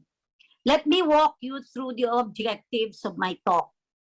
And I'm supposed to discuss the risk and implications of declining vaccine coverage rates in the context of care for children, emphasizing on the primary vaccinations. So the other thing is that I am going to emphasize and describe to you the advantage of protection of the vaccine preventable diseases using the hexavalent combination vaccine. UNICEF has said that for us to be able to control, eliminate, and eradicate 6 vaccine preventable illnesses in the Philippines, we must have at least 95% routine immunization coverage rate. Why do we need such high BCRs to keep pertussis under control? Okay. Now, we should understand that the vaccination program, for that matter, any vaccine for it, aims to reduce the risk of the disease in infants and young children who generally suffer the highest morbidity and mortality. Now, when we say to reduce morbidity and mortality, we need to be able to stop transmission. And this is done by assuming a basic reproduction number of, more than 10. And this will have a vaccine effectiveness of 85%. So what is being said that there has to be a 95% coverage for us to be able to attain a herd immunity. Well, now it's known as herd effect of the vaccination. However, WHO has set a goal of 90% vaccination coverage for the 3 doses that have been received of assured quality of national and regional levels for all children. So this is what we should do. Now, this slide would just like to show you that comparing pertussis with seasonal influenza virus and the COVID Delta virus of the SARS, pertussis and measles are the most transmissible infectious diseases. well, of course, they're spread by person to person, and therefore they are very highly communicable. Now, this is the reason why a high vaccine coverage rate should be attained for us to be able to control it, because secondary attack rates will reach 70 to 80% among non-immune individuals in households, school, and work environments. So that's how high it is, you know. So that's why we really need to have a very high vaccine coverage rate for this infection. Now, we've been vaccinating for so long. However, we have not been able to eliminate it. And of course, through the years, pertussis vaccination has caused a decline in its incidence. But there have been factors that have caused the disease to re-emerge and cause outbreaks. And these factors are, you know, are diagnostic tests, surveillance, and the awareness of disease should be improved. Because as we improve this, we are also going to have a better statistics and showing how good we are with our program. Now, suboptimal vaccine coverage and schedules. Well, you know, suboptimal vaccine coverage and schedules can be caused by so many things, no? Directly caused by parents who cannot come on time, or they live far, or that they cannot afford it, or it is out of stock in our Department of Health, no? So this leads to this suboptimal coverage and schedules. Now, we should also understand that organisms mutates. They change in features in order to defend themselves. And thus, there are, you know, changes in circulating Bordetella pertussis strains. Now, please remember there is no lifelong immunity. Everything wanes, just like all of us. We go from birth to senescence. So, both naturally acquired immunity and vaccine-induced immunity wanes over time. And of course, honeymoon effect. What is honeymoon effect? This is complacency after a very good effect on the program. And when you become complacent in your vaccination program, what we call divorce effect, no? What happens is that there will be increase in the number of susceptible individuals. And therefore, this will cause these outbreaks. Now, of course, there are also potential reporting bias in acellular pertussis using countries. Okay, so our reporting remains to be seen as to be better, because what we are having are reports from high-income countries or those with very good, you know, surveillance system. Okay, and the news that gets into the media becomes really generally emphasizes these outbreaks coming from these countries. Next, please. What are the current pediatric vaccine coverage rate trends in our country? Well, in 2021, UNICEF said that there had been 1 million children who have not received a single dose of childhood vaccine. This as what we call zero dose, no? children. And that at that time, we were top 5 in the top 5 of countries with zero dose children. And of course, provinces, for that matter, are at high risk for polio infections. No?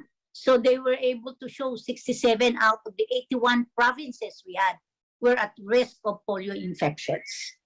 It has been shown that for the past decade,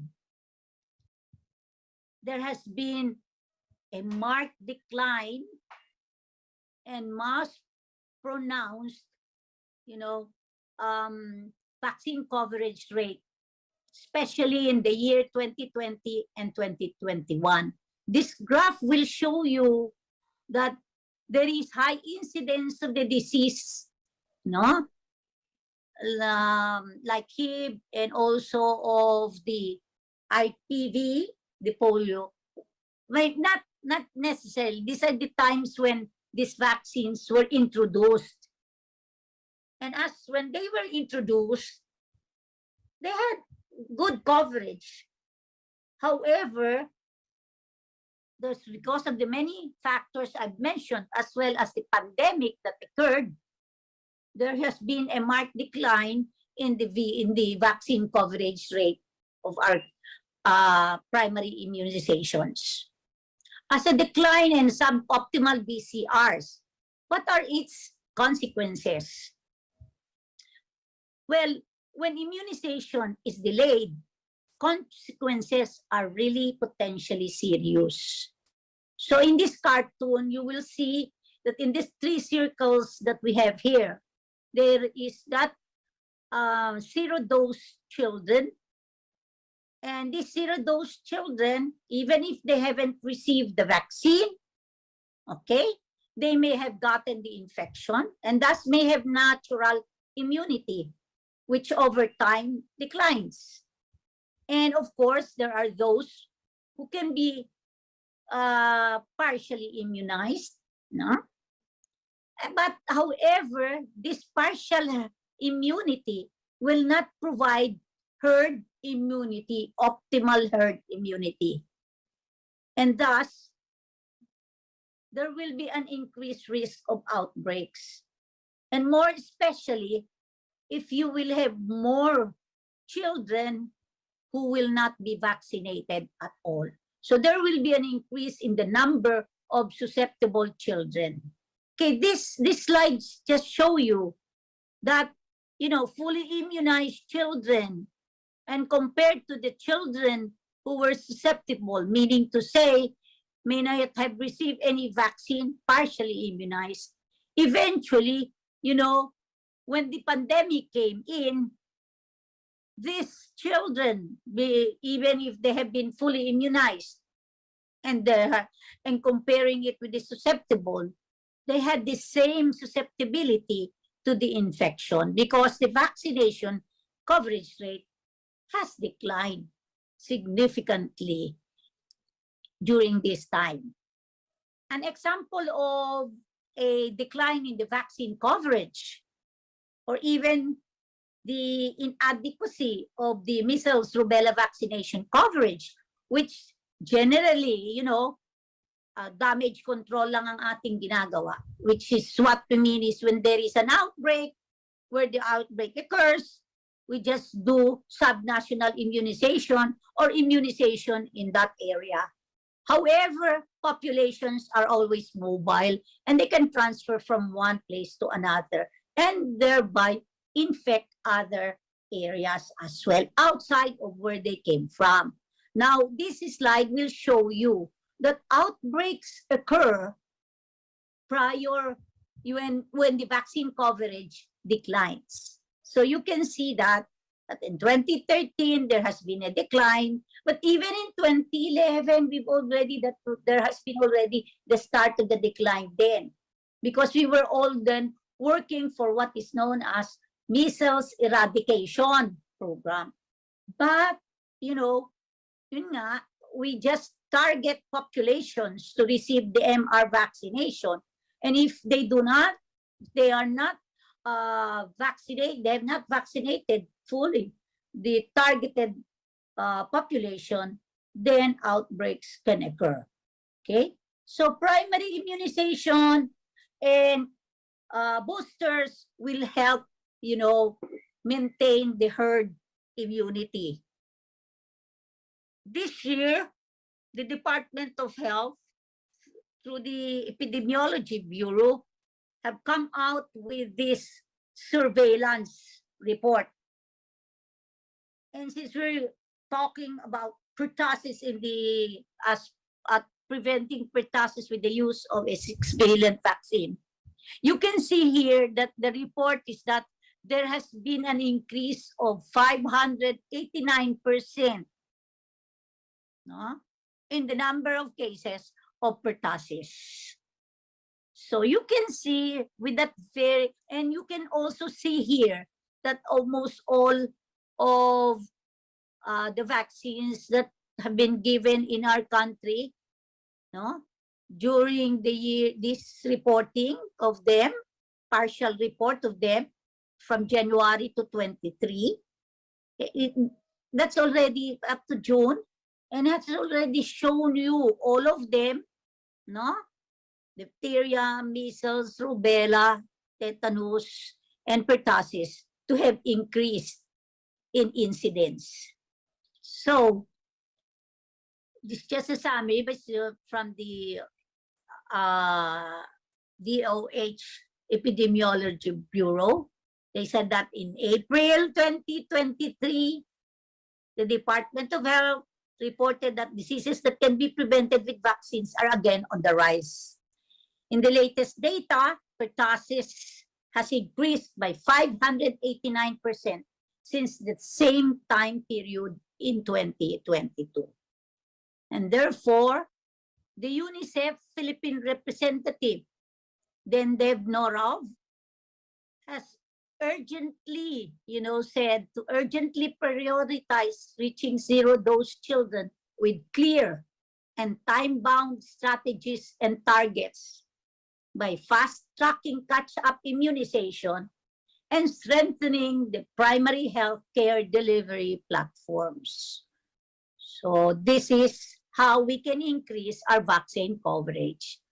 So what is the impact of vaccination on pertussis? So the next slides will show you how the acellular pertussis reduce the clinical pertussis in countries using it in Denmark, Sweden, Norway, and Finland. So before the introduction of the vaccine, pertussis is very, very prevalent. When it was introduced, you can see in the graph that there has been marked decrease. And this report is based on their use of the vaccine for 20 to 22 years. So, how do we increase vaccine coverage? Combination vaccines will serve a significant role in facilitating access and simplifying schedules. Okay, so there is a vaccine, a 6-valent vaccine, that have been shown to help improve vaccine coverage rates because it simplifies the schedule and you can give it on a timely vaccination. Very timely because they're all combined. So there's no need for patients to come at different times to be given different antigens of the vaccines. So the use of combination vaccine has really improved, the timeliness of the childhood vaccination. This slide just shows you that of the experience of Germany and France having increased coverage for hepatitis B3 for both countries.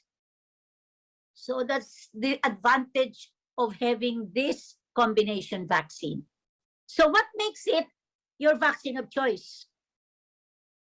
Of course, your vaccine of choice will depend on what are the results or the scientific evidence for its safety, efficacy, no, and effectiveness.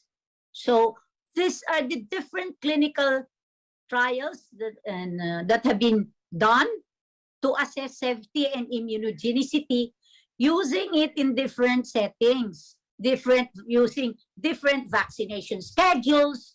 You can have the 6, 10, 14 weeks, 2 to 3, 4 months, 2 to 4, 6 months, or you can mix any of these schedules. Okay, so you have different vaccine control, different control vaccines. So showing it or comparing it with the whole cell pertussis. Okay, different concomitant vaccines also, and given to different populations, preterm, term infants, who were born to mothers who were given already the Tdap, and those infants who have been exposed to HIV, infected mothers. Of course, post-marketing studies have been done. So these are studies that have been done in Sweden and Mexico. And in this study, when they started giving the vaccine in their national immunization program, they've shown a 95 to 97 effectiveness, between 2007 to 2018. So in Mexico, there were no pertussis cases when the 3 doses of the acellular vaccine was given. But with the 2 doses or more, of course, 2 doses, there is a reduction. However, the protection against laboratory confirmed pertussis from the year 2008 to 2019, it was 97.2%.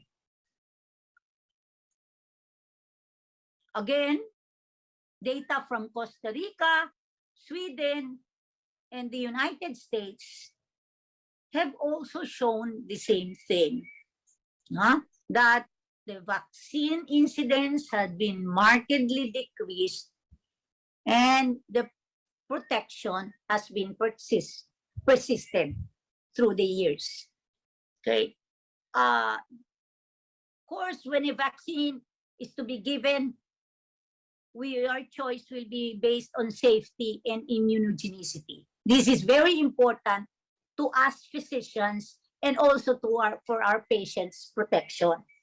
Okay, next is that these are the studies that have shown you a safety, that shows you the safety and immunogenicity in preterm infants. So the vaccine was given to preterm and term infants in Italy, and that they were able to show that the safety profile for both subjects were comparable, and that the immune responses for those studies that were done in Belgium, they found out whether using it as primary series or booster vaccine, it has been found to have a strong immune response. Now, for the safety profile in preterm infants, this is based on post-marketing surveillance study, the frequency of adverse reactions,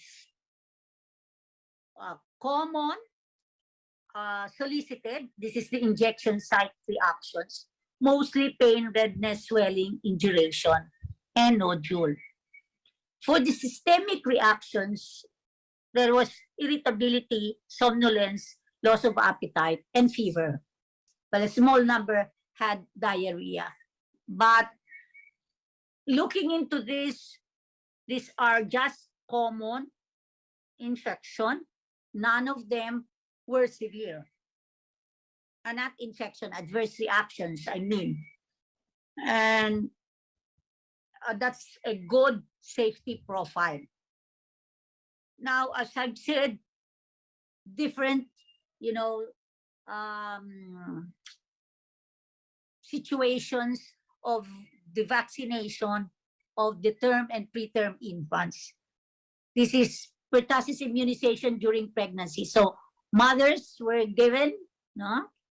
And I mean, immunogenicity studies for these infants who had been vaccinated, no? Whose parents have been vaccinated.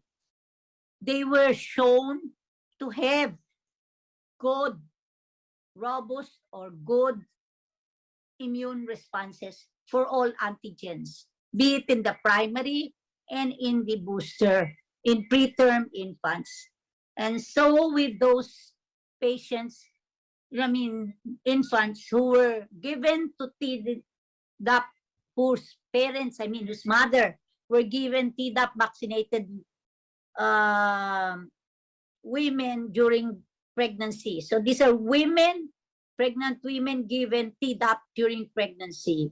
And again, the children or the infants were shown to have robust immune responses for all antigens, post-primary series and post-booster. So it's just the same, whether they are preterm infants or whether they have had mothers who have been vaccinated and they were delivered from these mothers, all their immune responses were very good.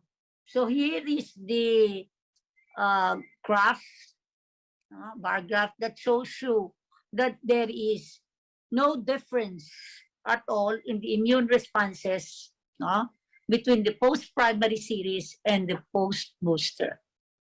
So, as I've said, situation of infants who have been, exposed to HIV and therefore are immunocompromised. Studies were done on this. And the next slide will show you it's the result of the study. Okay. So this is a comparison of the immunogenicity and safety of the infants who were given primary series and booster and had been exposed, infected, or uninfected. And the findings is that both primary and post-booster immune responses were all strong for all antigens in both groups. Safety profiles as well are just as good as in both groups. This is just the graph to show you the different immune responses. So in this study, you can, for those who have been exposed or have been, infected and non-infected, but exposed, these children who were given the vaccines did not report deaths from it, no adverse events that led to the discontinuation from the study. There were no vaccine-related serious adverse event and no immediate adverse reactions reported for either primary or booster vaccination. So what are the current recommendations for immunizing children in the Philippines? So the Pediatric Infectious Disease Society, with the imprimatur of the PPS, has harmonized the schedule of the government and that of the PPS, its recommendations. So it's the same, the recommendation is the same, except that there have been changes for the booster series. But, these recommendations, as you can see, from 12 to 23 months, went down to 12 to 18 months.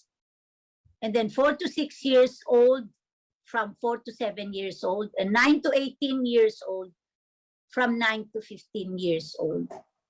These recommendations and changes were all based on scientific, results of the clinical trials.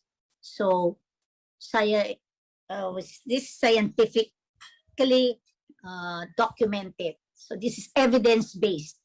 So these changes are based on those clinical trials.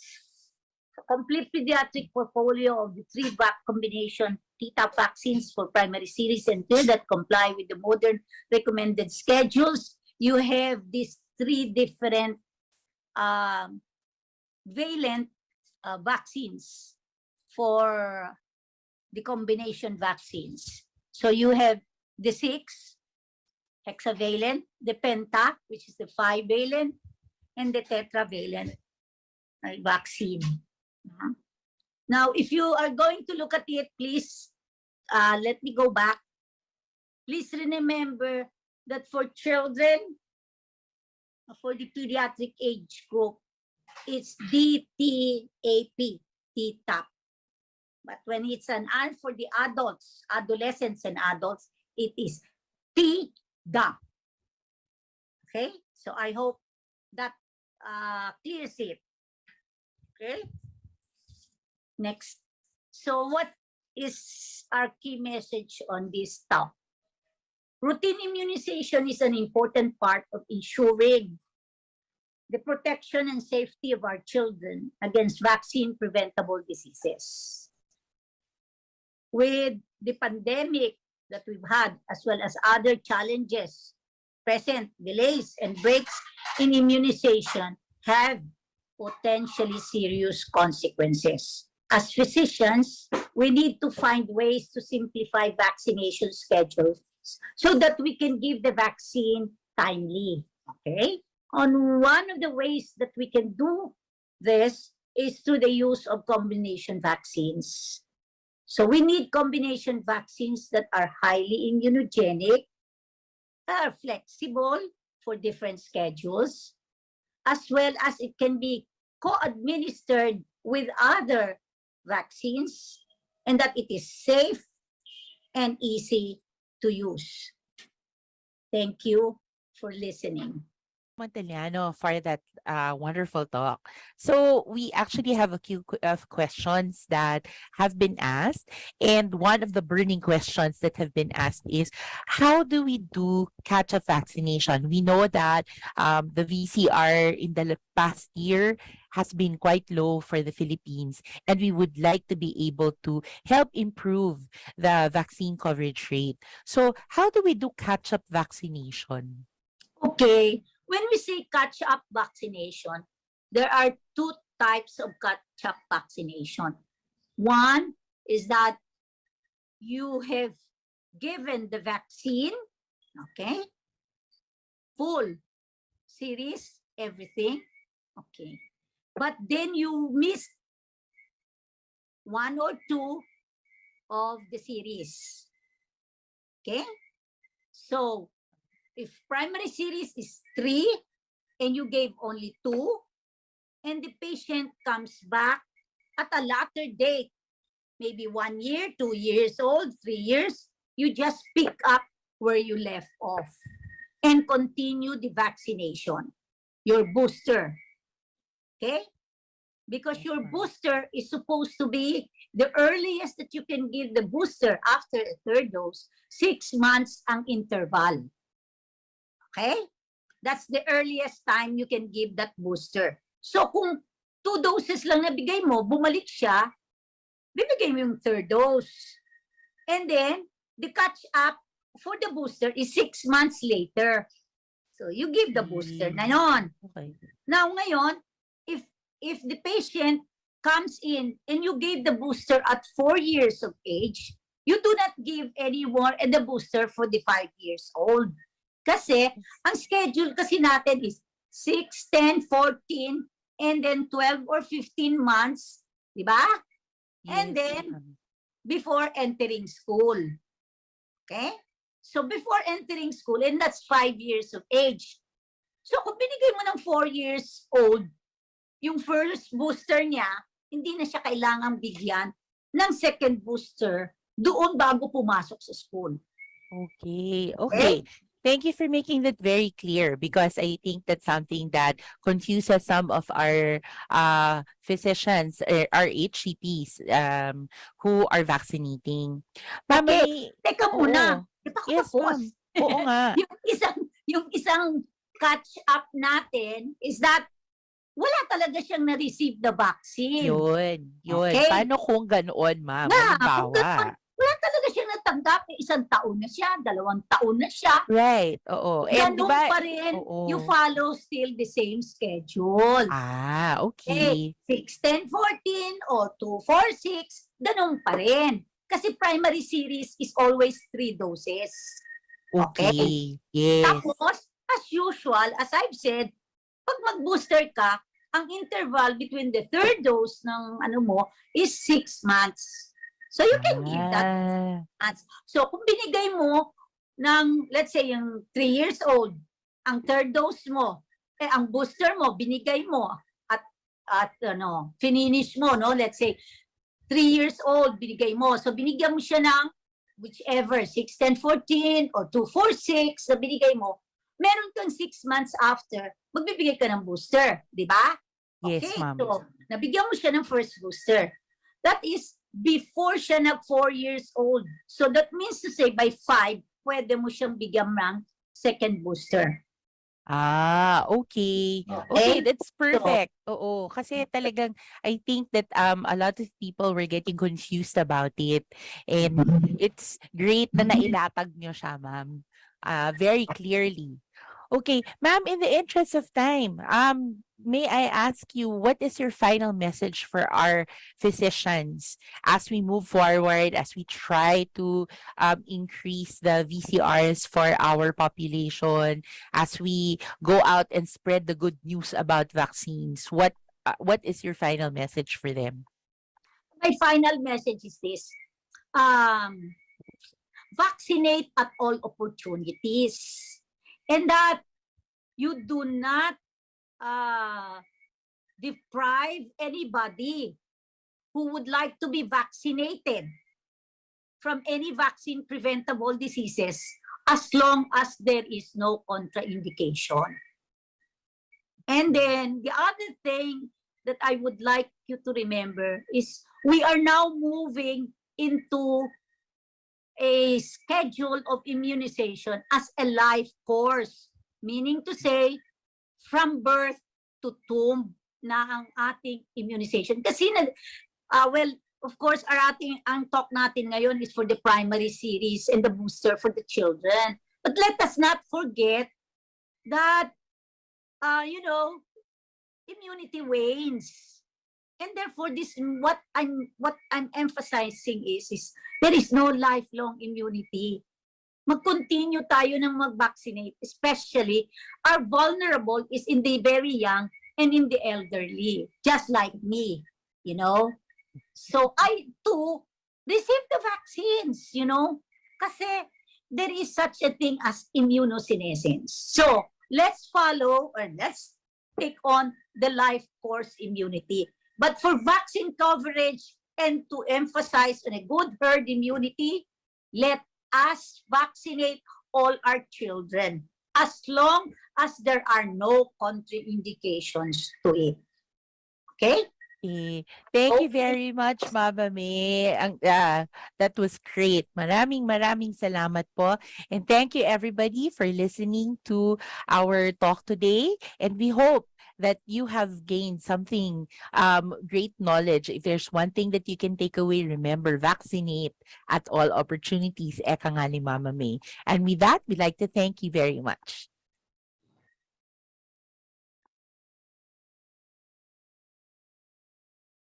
Ladies and gentlemen, thank you for joining us today. We would like to extend our deepest appreciation to our following sponsors. Our diamond sponsors: MSD Philippines,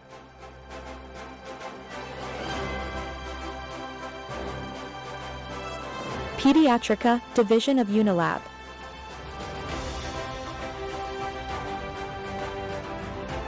Pfizer Philippines Incorporated,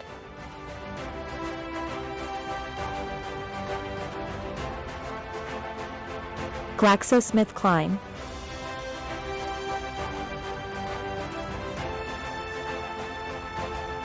Our platinum sponsors: Cathay Drug Company Incorporated, Sanofi Pasteur, and Sanofi Consumer Healthcare. Our gold sponsors: Natrafarm Incorporated and Wyeth Philippines Incorporated. Our minor sponsors: the Cathay YSS, Otsuka, Pharma, Pharmacia, UAP, Tatio, Bayer Consumer Health, AstraZeneca, and Westmont, a division of Unilab. Thank you, dear sponsors, for making this event an unforgettable success. We look forward to continuing our fruitful collaboration in the future. We have come to the end of an adventurous day 1 of the Manila Doctors Hospital Department of Pediatrics Prep School: Partnerships, Resources, Environment, and Parenting. We extend our heartfelt appreciation to all the speakers who shared their expertise. We hope that today's sessions have deepened your understanding and provided you with valuable insights to amplify our partnership in rearing the Filipino children. We look forward to welcoming you back tomorrow for another day of collaboration and learning. Before we end, let's check of what's in store for tomorrow's journey.